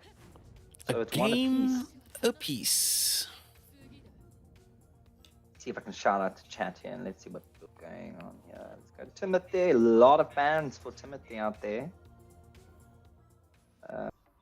Tom's downfall twos are so good. I mean, if you're throwing them out there all the time, sooner or later it's gonna clip. Sooner or later it's going to clip. To quote the man, Rip, persistence wears down resistance. You just gotta make sure that you even the odds out, bruh. You just gotta throw it out there more times than you don't, and eventually something's gonna land. 100% Triple Benji. Harmony, the wife and the baby are very, very good. We are super blessed. My daughter will be a year old in 22 days. So. And then I could say, oh, I did it. I didn't kill my baby in the first year. Dude, the first year is always the hardest. Like, just the adjustment that needs to be made on your side in terms of regulating your entire life around a little human, and especially those Having a baby's early, minus 16 on block, early bro. months, Deal with bro. it. Having a baby's minus 16 on block. You just got to deal with it. I will fear. No problemo. Okay, your final game here for your winners semis, match number 1. This one going down to the wire, both players showing the sign of the respect. Also, the chose to stick with their same customs here, so Yep. all games now. All the chips are on the table. The drip Hopefully buffs even- definitely working. Gets clipped with the unblockable throw. To the wall we go. Nobody home that time. Was looking. Engage. Oof. Now, whenever Tom Bomb tries to mount some pressure, then someone is like, "Cool, gonna fish for the cover." Damn, just powering quite often. through. One touch scenario here. Nice duck and punish him. Shloni, round number 1. So like finally ducked the 3-2. When it Nice mattered. block and punish. Heat activation. Oof, So as looking- heat, oh, Damn. unfortunate. I was just out of the way of that electric. It would have been nice. Both of them swung for the fences and nobody landed. But Mshloni this time meeting Tom Bomb and giving chase. Oh, Down 4-2. Did it once, it didn't work. He said, "Let me do it again." drops it though. Mshloni with the Ooh, what's pressure the next now. nice start? Engage. Oh, we get splattered at the wall and we break. Pick up. Does have heat available. Could go all the way. Damn. Tom Bomb fighting to stay alive. Can't drop another game.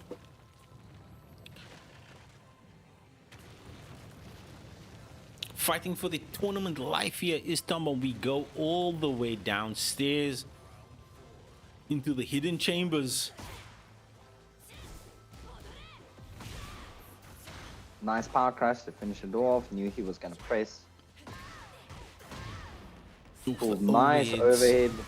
Oh, splat at the wall. So much heat available. Mshloni Not giving him a closes chance it at out all. in a At hurry. all.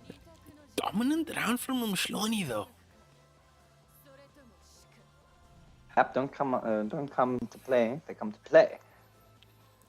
Mshloni moving on 2 games to Tom Bomb's 1. So Tom Bomb getting knocked down into losers quarters. Exclamation bracket if you want to see what my eyes are seeing. Next up is going to be Seamboy versus Sizzle. Then we're going to get The Johnny run back. Kimpachi versus Armor Piercing Sage. And then we're going to get Hakai Shinkin versus Kiluan. I didn't throw my child off a cliff, no. I'm not that into tech.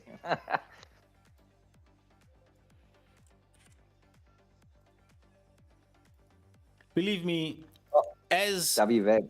as we go through life as parents, there are many instances where you feel like, should I throw this light here over the cliff? I have not gotten to there just yet. I'm lucky. Now it's my cat, by the way. If you hear meowing, it's my cat.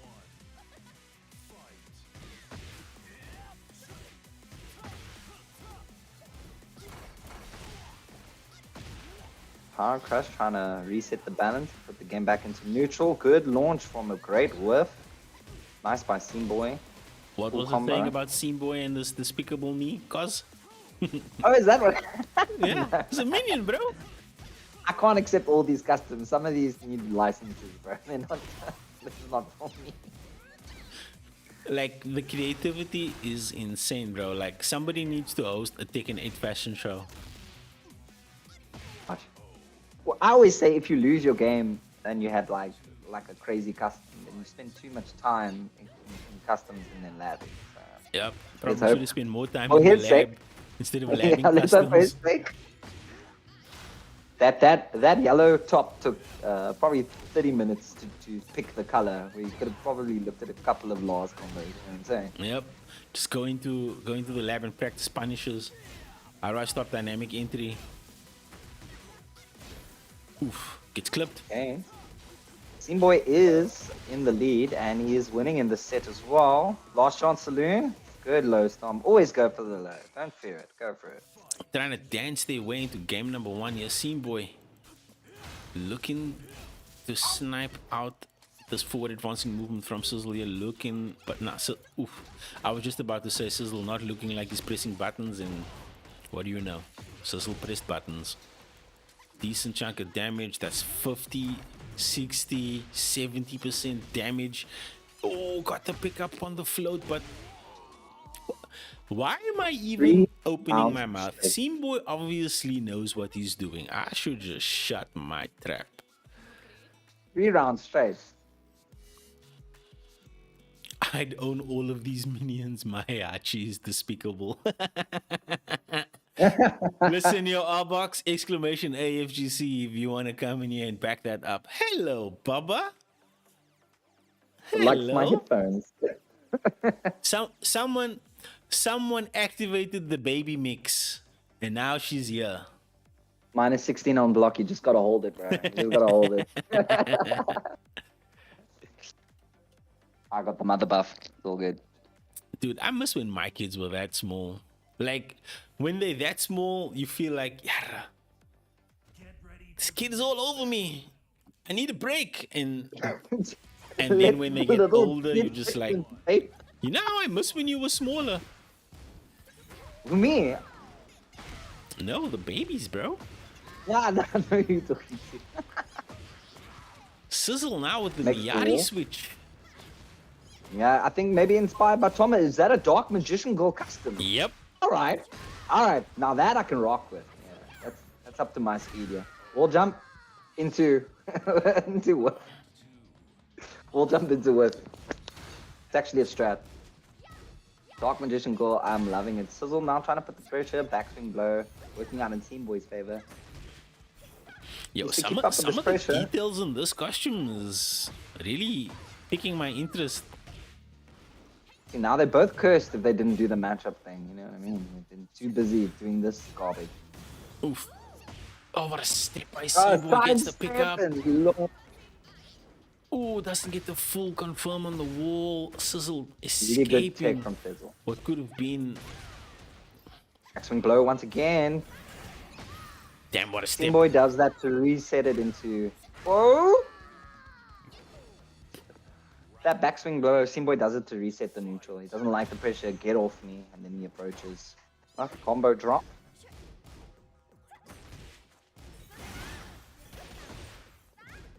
Starbox told me to let my child hit the vape. What the?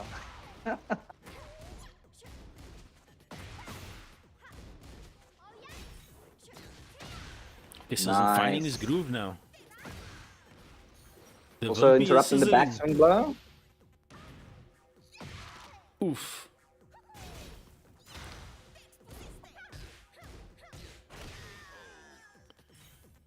CRZY fighting back with Miyari. Looks like the pick is working out now, but can he get 2 rounds up? Good launch, down forward 2. Dude, what is it? Shades The of Miyaris Tom and the down for twos this evening. It's quick. That's all I can say. It's quick and it's easy. Probably why. Damn, CRZY activated right now. The Vampy is sizzling. Should be able to close this one out here. Doesn't need to do much. Pseudo perfect. I mean, technically got no clean hits. on him. Yep, It was that's only the some hood wide perfect on right his there. Dark burn. Right out of the gate. Man, I feel like watching Seto pull out the blue eyes white dragon. I used to watch the abridged series of that show, dude. Oh, but Scene Boy looking to close this one out here. Just kind of running Is it gonna be away enough? with this round. No, Not it's not enough enough. to tank on the RA Scene Boy moving into winners finals. Okay, Scene Boy. It's a repeat of last tournament. So obviously he went home or something, and it's stayed with him. Maybe he wanted a lab against Lars with some cool drip, and I had it wrong all along. Boy looking strong this week in Crazy 8's, man. Slaying his bracket demon. Moving into winners finals is going to meet Mshloni there, but we are going to keep your action on the loser side now. We need to get through Jono Kenpachi versus Armor Piercing Sage, Hakai Shinkeen versus Kilo One, and then the winners of those matches are going to meet Tom Bomb and Sizzle. Armor Piercing Sage must pull out the Clive, because I want to see Clive. You want to see some Final Fantasy action? I wasn't too keen on him when he came out, and then he's kind of grown on me just because of the way that Tekken 8 is played. I mean, if you're going to allow everyone to be so flashy, I mean, at least make someone built for it. So he actually looks like he belongs in the game, more so than some other vanilla Tekken characters. He just looks like Tekken 8's version of Noctis. I can't put Crazy 8s on FightHub. Well, I mean, I technically can. But it has to be a tournament that's open for anyone to enter in South Africa. Like, anyone must be allowed to enter. That's the difference. And the thing is that there's only limits. From start.gg? No, it's not that I can't pull the data. It's what the data represents. So I can pull the data, but it won't like add to the ELO score. It would add to the head-to-head score and the points score. But the ELO, it should like I can't take every single tournament everybody's ever played because some tournaments are not like other tournaments. Okay. Does that make sense? I hear you. So like if for Crazy 8, if you're only allowed to have 8 people, it really limits the amount of people that if they want to increase their points, they can't really. Whereas if it was an open tournament, you're dealing with like 100 people. Okay. But I don't mind putting the head-to-head data because like there's a lot of tournaments that don't add to the ELO score. And then when you look at somebody who's played against who, it will actually have the win-loss ratio against them from Crazy 8. So I could do that, yes. Okay, so it is Jono Kenpachi on the Monkey D Eddie, and then you got your wish. Yes, I know. I'm quite happy, and also the samurai look. I'm alright, bro. That is Ichigo from Bleach. What do you mean the samurai look? And I've watched Bleach, so my bad. This is Monkey D Luffy versus Ichigo, bro. This is a low Gomu, match. Gomu, Gomu versus Bankai.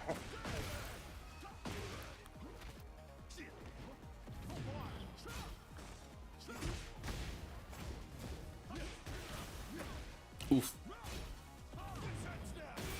Activates the Phoenix, but unable to get any mileage off it because just got smothered there by Kenpachi, which is wild because Kenpachi is fighting Ichigo. Another low match. Nice break on the throw. Nice break. Oh, nice step. No, waited a little bit too long for the punish. Getting smoked now as we go into the corner. Win stock available. I'm not afraid to use them. Okay, engaged. Great patience from Armor Piercing Sage. Wall pressure. He knows. But the heat smash. Stopping the advancing movement is Armor Piercing Sage now enraged. Health is a little bit too low to pass out any kind of comeback mechanic.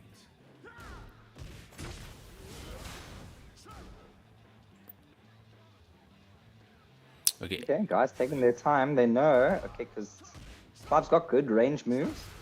Oof, gets clipped. Oh, it doesn't finish the combo. Maybe an issue with the controller, perhaps. Nice break. Good step. All of these are steps in the right direction, but APS just doesn't seem like he is too confident in getting any pressure of his own start because Kenpachi's up 2 rounds here. Needs to close this one out to get a little bit of momentum going in his direction. No. Handstand stance and relaxed make you really open, but if you don't know where to do it, it's more of an offense to you to go in. So nice, alright, so Clive making a comeback. Eddie is such a knowledge shake character. And I understand 100%. Why Armor Piercing Sage is just backing off a little bit because Eddie has so much forward advancing movement, and then any of that clips you is counter hit, and then that's big damage. But talking about counter hit and big damage, we go into the wall here. APS gets the big confirm. What a step by Jono. Activation on the heat. Hey, he's playing with his knowledge. Does he know? Guess? Don't need a guess if we've got a Rage Art. That's going to do some heavy damage, and he's actually going to take the lead with this health to be gained. Effort. No, he does not take the life lead. He is on the back foot, but nice break on the throw. Does have heat available to spend. The sidestep activation on the heat. They trade. Was that the right move? Oh, 5 golden letters. It worked out in the end. And that's what matters. On my piercing stage, taking his time. Yep, just playing patient, just creating a little bit of space. Does have the one 2 who's stocks helping. available now. Activates Yeah, Phoenix I Gate. think Nice that pickup. once he hits 5 stocks, the damage is actually ridiculous. But that's low Won't accurate even because in need the it. game. In Final Fantasy 16, it's exactly like that. The more stocks you have available, the better your damage output is going to be. I never played 16, or I don't have a console to play 16, but I remember watching the trailer and I saw a child die, like with the blood in the eyes and stuff, and I was like, oh, this looks like a sick game. Dude, that's all Final Fantasy. Children dying, actually, you're not wrong there. There's always like, it's either the children are sick or they're dead. Good rage. The children are always sick because the government is killing the children, bro. Always. It's that Mako energy. Yep. 7 seconds back on the clock. Jono Kimpachi with the lead. Gotta find a way back in. There's only 4 seconds left. That's not a lot of time. The robbery Brilliant. express on the side of armor piercing Sage, 1%. finding the hits when it 1%. mattered most. Cute dogger. And then pet your dog, let your dog know. Good boy. We spanked some cheeks. 1%. Yeah, that was stolen. 100% Whenever I see Clive in this game, I'm like, shit.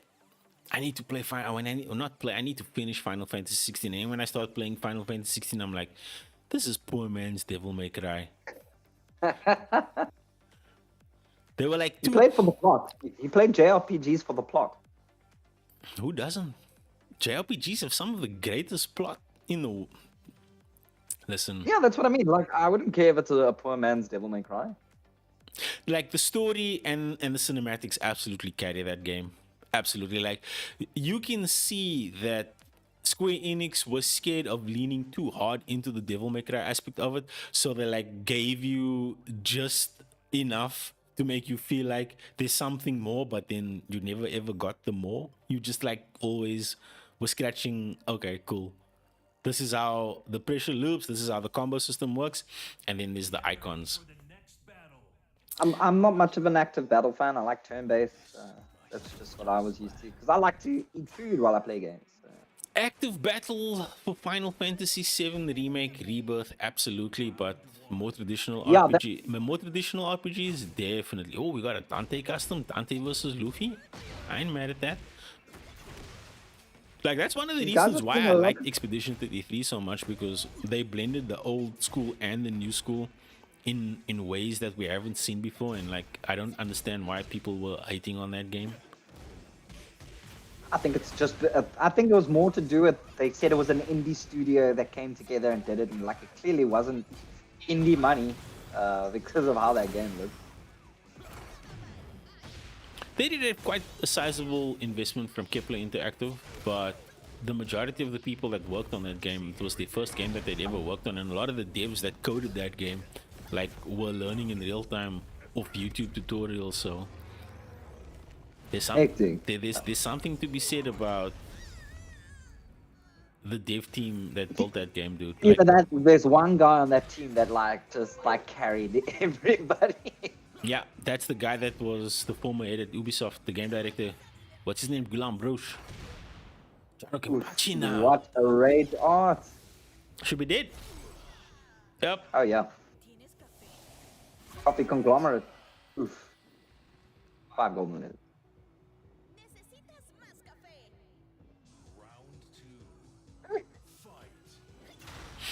Whenever Evil comes around, I'm always what always captures my attention, and I think a part of it has to do with Azucena. Is there's a coffee company called Okizeme Coffee Company.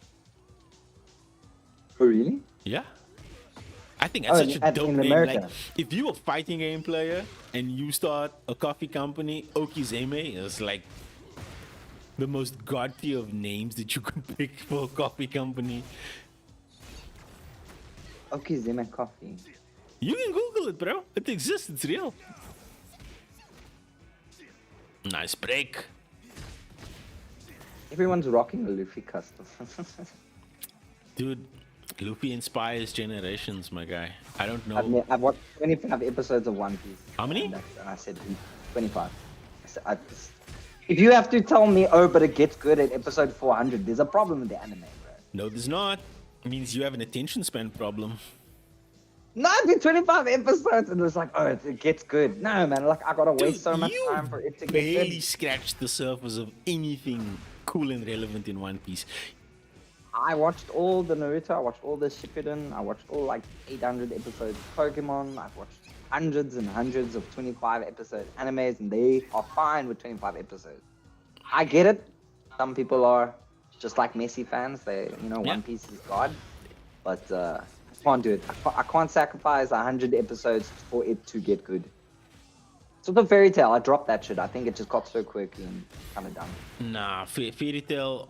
I fell off on Fairy Tail when they got to the Bum Bum arc. I was just like, what are we doing, chat? Breaking the third wall also too much, I think. The fourth wall, too much.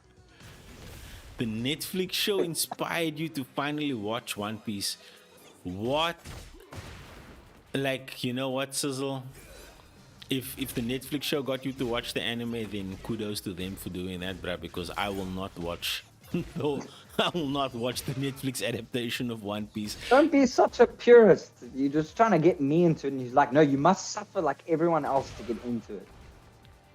There's no suffering in One Piece. If you listen to what Luffy says in the opening 10 episodes, then you understand that it's going to be a journey. In Luffy we trust, yeah? In the first 25 episodes, he says that his journey will only start once he's assembled his entire crew, and then he says that he's going to find all the members that he needs. Damn. We Finding literally all the hits animated that this they whole need is game. armor-piercing Sage moving on the loser side, eliminating Jono Kenpachi. GG's. The Jono. anime spoke that whole episode. I mean, that whole match, bro. We were just like, fuck this game. We really need to iron out who the real One Piece fans are. Still got like 500 episodes to go. Sizzle, that's light work, bro. If you were really committed, you could finish that in a weekend. Missed the input on the rage art. Unlucky. GG's, Jono. GG's. Appreciate you showing up this evening.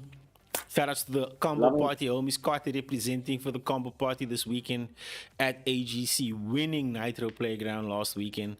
But moving on for Crazy 8's here this evening, it is going to be Hakai Shinkin versus Kiluan. That is going to finish up your losers qualifiers, and then we are going to dip into the losers quarters. It's going to be Sizzle versus APS, Armor Piercing Sage, and then Tom Bomb is waiting for the winner of this one.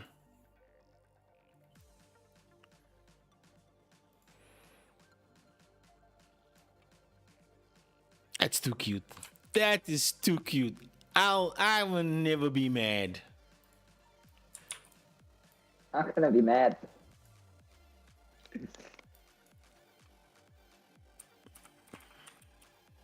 Need some screen time, yeah. Did you manual input? No. Who manual inputs rage arts? Just make a macro, bruh. No, Save I'm yourself. the opposite. I'm the opposite. If you feel like you need a macro for Rage Art, you've got a problem. It's down forward 1+2. That's all it is. Let's not make see this this game thing? a modern controls era. You see this thing? There's a lot of buttons here, and these buttons are meant to be pressed. You telling me when it comes to the moment, you can't down forward 1+2.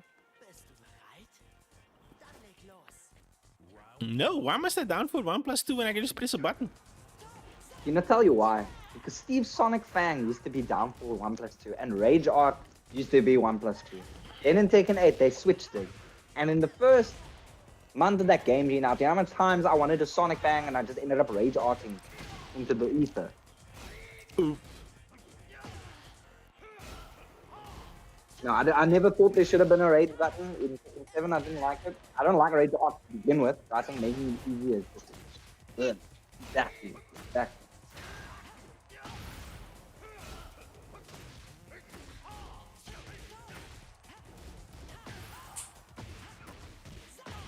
Alright, it was going to be one-sided, but now Armor Piercing Sage coming through. Dude, that's Hakai Shin, not APS. Oh, but he has a similar H name, doesn't he? Hakai Shin, armor piercing. I can see it. No, Armor Piercing Sage, his in-game name is it Armor Piercing Sage? No, it's Hitokiri Senin. Yeah, but something else with an H. That's fine. Hitokiri is Manslayer. Comes from Kenshin, Hitokiri Batosai. This is the anime that I. Only goat recommendations, baby. Only goat recommendations.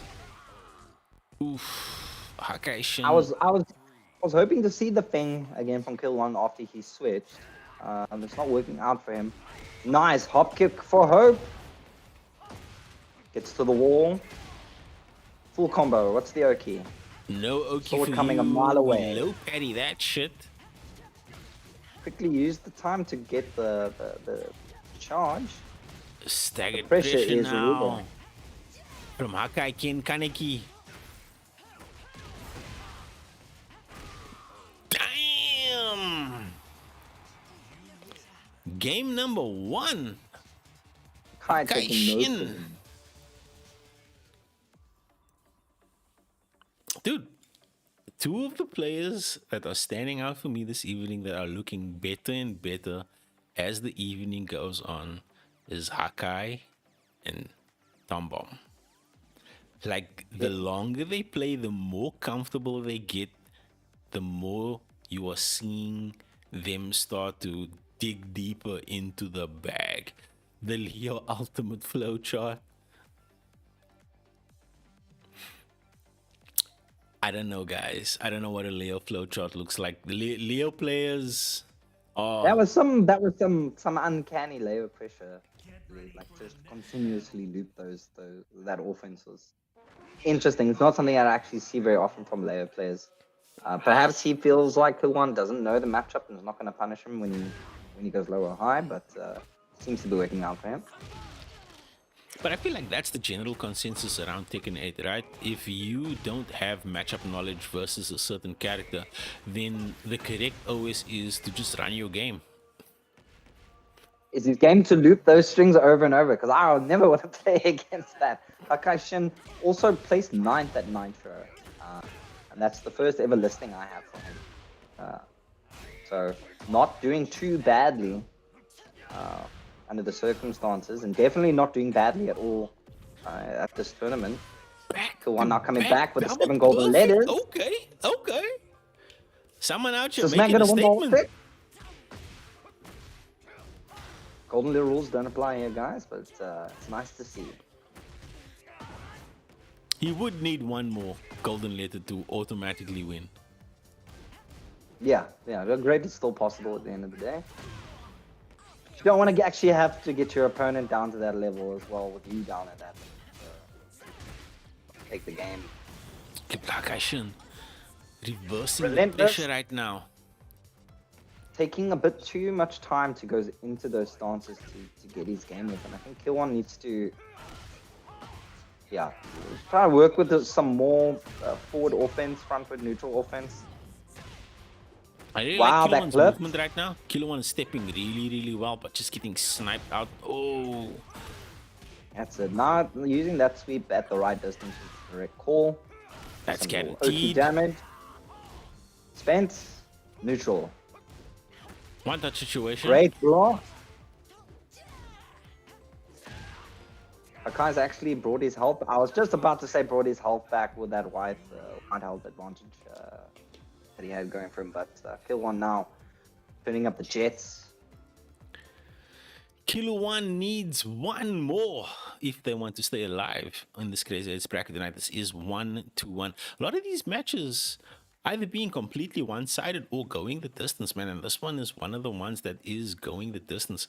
And both of these players, everything on the line for both of them, because they are on the loser side of the bracket here for CRZY this evening. And on CRZY, we do 4 qualifiers, meaning that the person that goes into winners finals and the person that meets the person in grand finals, my apologies, the person that goes on to grand finals, not winners finals, the person that goes on to grand finals. So whoever moves up from losers finals into grand finals, both of them will qualify, one on the winners side and one on the losers side. But back to this losers action, yeah, it is 1-1. The drip switch, we've seen this work before, Jono. And I won't ever doubt it again. These guys are obviously playing on a different realm than what I'm used to playing. So the customs are really adding stack. Kill on now playing a bit more conservative. Not really. Like when I was younger, I heard the saying that a haircut is as good as a new holiday from a lady once. I'm not sure if I'm paraphrasing that correctly, but basically when you change how you look, you change how you feel. And when you feel better about yourself, you do better. The one playing the mind game there. Him feeling really good about himself. Simba, what do you mean send his Wi-Fi home? Whose Wi-Fi are we sending home?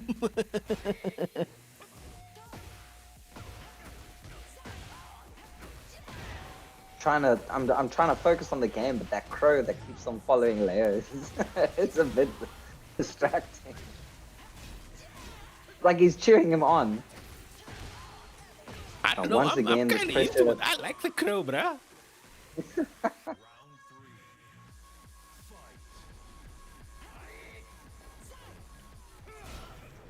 Okay, it's a race to 2 here as far as the rounds is concerned. 1 round apiece. It is Akai throwing first blood, breaking the floor. We go downstairs. Another level to be exposed. Oh, drops on the combo. Can Kilo One find the opening and take back some of this momentum? Oh, big confirm. We're gonna go downstairs. No, dropping the combo. Not good for kill one. Just respecting the pressure now. Oh, gets clipped with the heat activation. Oh, but the up forward confirms. Yep, go downstairs. Can activate the heat. No? Yes. Alright. Not much you could have done after that. I think that's alright. Cleans out the game anyway. Kilo One switching up the options, going for the mids and the lows to keep Hakai guessing. Oof. Just jabbed him out. Little fancy footwork. Both of them just putting the bait on the hook. Fishing for a bite here. Kill him now, playing a lot more aggressively and a lot more cleaner. Activate. All right. That's confirmed. And it is Kilo One keeping themselves alive in this crazy 8's bracket.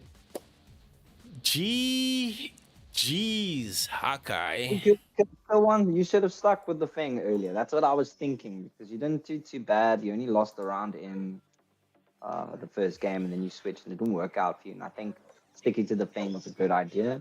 So maybe just keep on that. Good work. Hakai did really, really well. Yep. It really that layer pressure. I can see he puts in the work to get his character's game down, and he's obviously has his own flair. He definitely plays a lot differently from the layers that I know. And it works. It works. I mean, it didn't work now, but I think that's got more to do with Kill One applying his game plan and winning. Not so much Hakai's plan not working out. But I really enjoyed it. Maybe a few more grabs. from Hakai, because I think maybe that could have changed the tide, but it'll take a little pressure off. And also, you don't always have to put on continuous pressure in the game. I know in Tekken 8, you feel like you have to push, but there are other ways to push offense as well. Grabbing is one of them. GG's, that was a really good game. 100%. Keeping the action moving along on the loser's side of the bracket is going to be CRZY versus Armor Piercing Sage, Tom Bomb versus Kiluan. After those two complete, then we are going to dip back up for winners. Final is going to be Mshloni versus Seamboy, and then we'll dip back down to complete the loser section of the bracket. It's going to be the winners of this losers quarterfinal that are going to square up against that. So Mshloni, Seamboy, keep those fingers warm because we are going to get the CRZY versus APS and then Tom Bomb versus Kiluan. And didn't really expect to see CRZY in losers so early. Might have thought maybe Seamboy last week was a fluke. Clearly not. Maybe it's something that we'll have to get used to, seeing Seamboy take one over on CRZY. But of course, you could get his run back if he works his way up there. And maybe they'll meet them at each other again. Nothing but right now, nothing is sweeter than the get back, man. If you can get the guy that put you down and then come back up and be like, sup, Mickey, how's it? Seamboy downloaded your laws. Well, download is also downloading doesn't work one way. Yo, Mickey, how's it hanging? Downloaded my Lars hard. Damn. Good, man. We out here. So, CRZY sticking with the Miyagi pick, though. It was not on my bingo card. I'm all for it. It's always good to polish your secondary character as well. You're going right out there and Armor Piercing Sage is just like, I'm going to have none of that. And this is actually a very interesting match because they both got good distance move. I think Miara's neutral might be a bit more effective. Not so much on the counter hit like CRZY's, but it seems to be working now. Yeah, CRZY definitely finding all the openings leading to big damage. Pops the heat. Want that situation? But a moment of hesitation on the side of APS and CRZY stealing that first round, but gets the confirm here. We go to the corner, splat on the wall, activates heat, big damage of their own. CRZY now activating confirmed. Heat. Damn, with a parry counter? And a complete rewrite from the last round. So he's not going to have that. He's got plenty of white health to regain. And he still has a bit of heat left.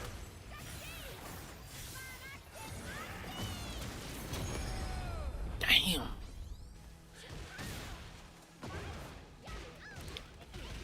I don't know what's more impressive. The rage art animation or the fact that CRZY just like ran with the pressure. CRZY was like, okay, now you're gonna hold all this.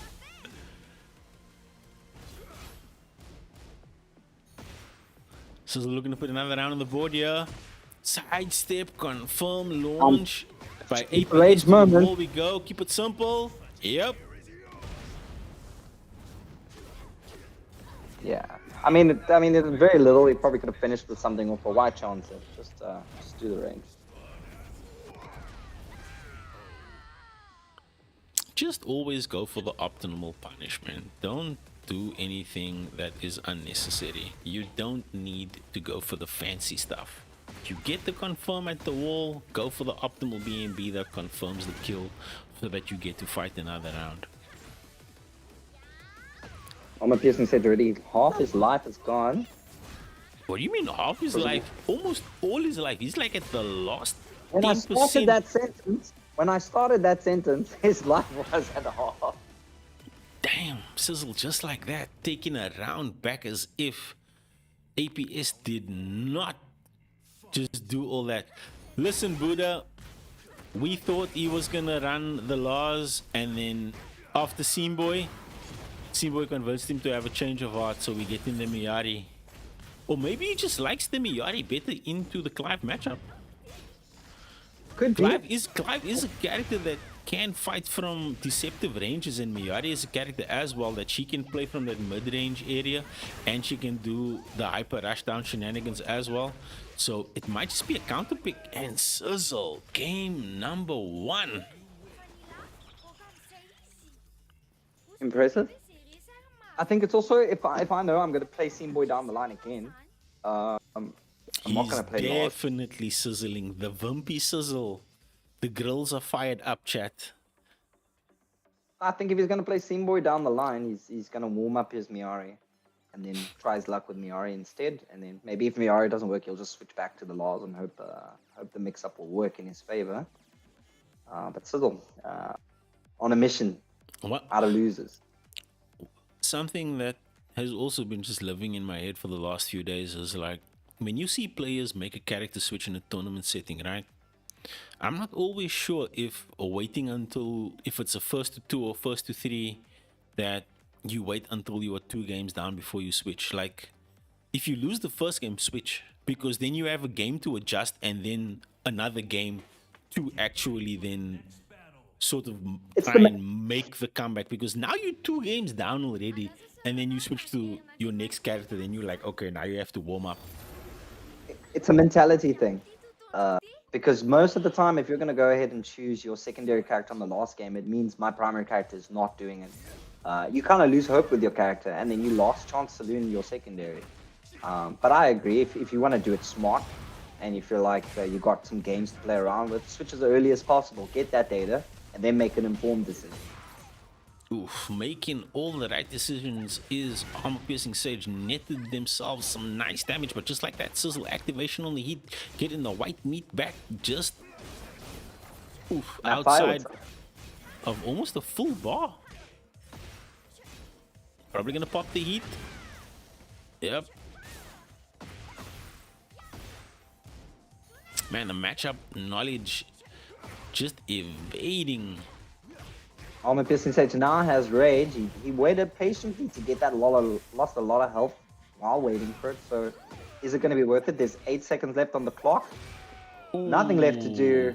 You can't challenge that. You need to wait until the recovery frames completely fizzle out, because she's swinging that tail, and while that tail is active, so is the hitbox. The hitbox isn't available until she like actually lands and you see the tail disappear. What's going to matter now is what Oki is he going to do to do another combo, because what's been happening is he gets the damage in and CRZY just regains that white health back. This one is looking a lot more cleaner for him now. No more white health for him to gain. Big damage at the wall here for CRZY. That heat bar is active. Well, needs to be careful, could potentially get clipped out by something. It does have quite a little bit of white health left. Is in rage as well. Ooh, but drops the combo, no! Pops anyway? Brilliant. He's got some health to gain. Gonna do a lot of damage. Fire. Man, all that animation for 25% damage. Can I get that 15 seconds of my life back? Damn! You know what? I don't like Power Crush at all. I don't. But that was pretty cool. Power Crush is such a cheap way to take your turn back. It's like your opponent is applying pressure and just like, zap. too many moves you can Power Crush from too many moves that are too quick. If they were a lot more heavy and punishable in that sense, then maybe. I'm just old, so like if there's no heat, no rage, no Power Crush, I think it's a brilliant. Yep, Tekken 7 was a different time, man. No, I think like even rage, I've never liked vanilla rage from 6. I never understood the point of giving my opponent an advantage while I'm winning. Because of how strong offense was in 6, I think that the rage was a good comeback mechanic that sort of put you back in the game after you were on the back foot. It wasn't so. It was too strong. But like most characters could just kill you if they had rage and you made one mistake. Whereas if you made a mistake and you had no rage, you'd have to still work for it. So in theory, it's a nice idea, but it's never been put well into practice, in my opinion. It's you kind of feel the same way about Rage the way I feel about Paul and Tekken. And Paul's having a little bit of an identity crisis because he used to be the big counter punisher character and the big counter hit character, but like in the current Tekken 8 landscape, right, everybody can do Paul damage. Yeah, but and even if they didn't, they're doing 60 hits per second and they're doing the same amount of damage. Take your pick. C-Boy says he barely uses heat anymore, and I can understand why, because you just feel like heat is another layer to your gameplay that you have access to, but you are actually just playing Tekken. You're just relying on your character's ability to use the built-in mechanics outside of heat to get your game plan going, which is good, because then you can find ways to utilize heat that will feed into your game plan, is what I'm trying to say. Oh my gosh. Correct response. Don't take the chance. Killer One back in this thing. Not going out without a fight. And Cyril has the chance to go and pick Lars if he wants to. Yep. If he wants to pick Lars, he's got that opportunity. He got a game down on Miori. Job successful. One character, 1 point. You know, that math can work out for people.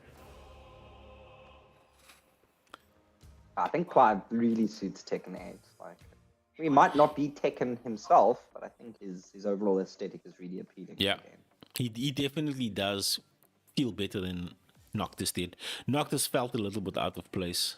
He always felt like the idea of an incomplete character, like they gave him certain things and then they didn't give him certain things, so he always felt like, okay, he just doesn't feel like a complete character. But look, I saw Arslan Ash cook people with Noctis on stream, bro. So maybe it's a player issue and not a character issue.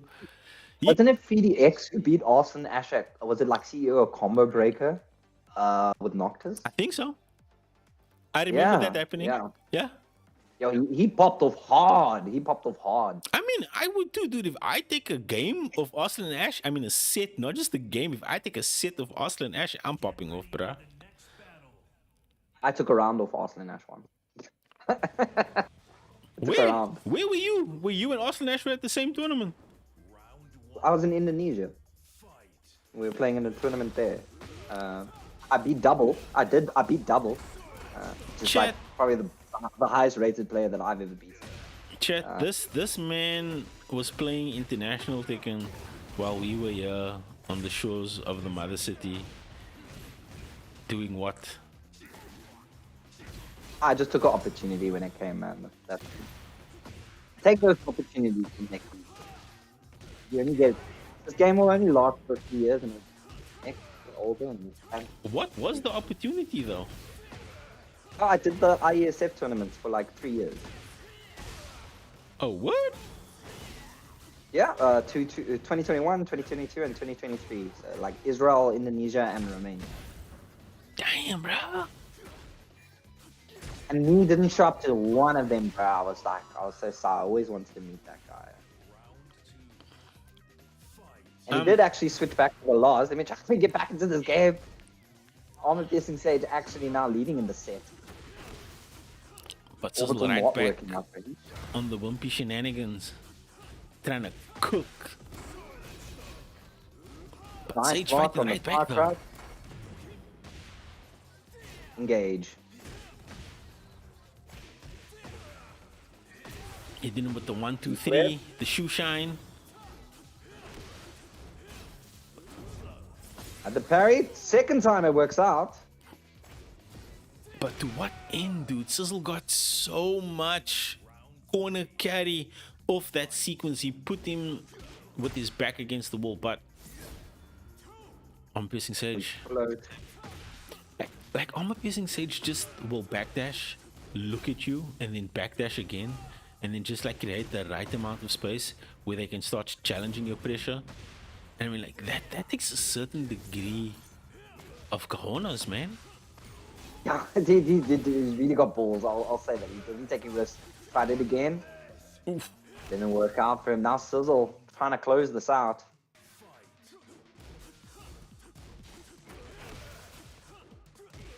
Alright, backs up against the wall. No, CRZY, no. Nice down one to stop the embarrassment.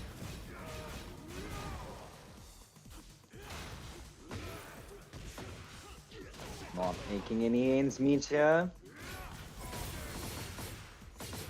Is that gonna make it? The heat smash confirms, No, but doesn't pop the interactable. CRZY back against the wall. Finds the confirm with the down back 3. That's gonna be all she wrote. GG's, APS. Appreciate you. I feel like that heat blast was actually going to bust the wall. Looks like that's part of the moveset, but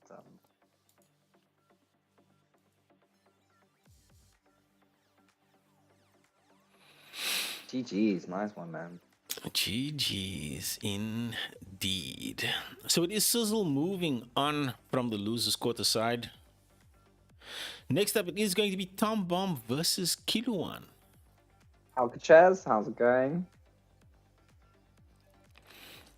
It breaks the floor. Okay. Sup, Alcatraz? Grounded move.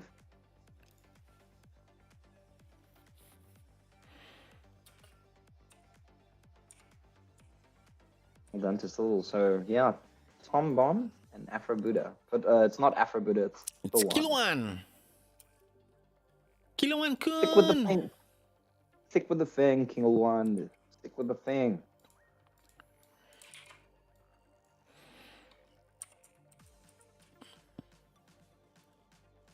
Oh, I didn't say it earlier before we started the stream, but I'm absolutely loving your overlays.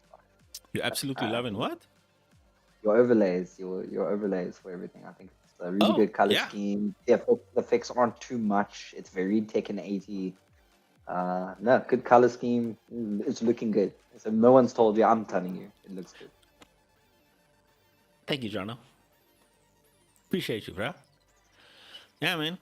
When it comes to the color scheme, like a lot of the redesign was intentional with where the modern FGC is. When you look at most modern fighting games, everything is sort of coordinated into the blue versus red, and I think that comes from boxing, because that's the first place that I picked it up. Like when you look at old school boxing matches, when they go to their corners, one's in the red corner, one's in the blue corner, and I was like, oh, that's where fighting games took that shit from. I thought like it was like something fighting games pioneered, but then I was like, no, that shit actually comes from boxing, like the true FGC. Yeah, the original FGC. Yeah, the original fighting game community. Okay, Tom Bomb sticking with the Miyari and CRZY sticking with the Feng. And we get the Chinese triad costume. Man, I need a jacket like that, bro. That jacket is fire.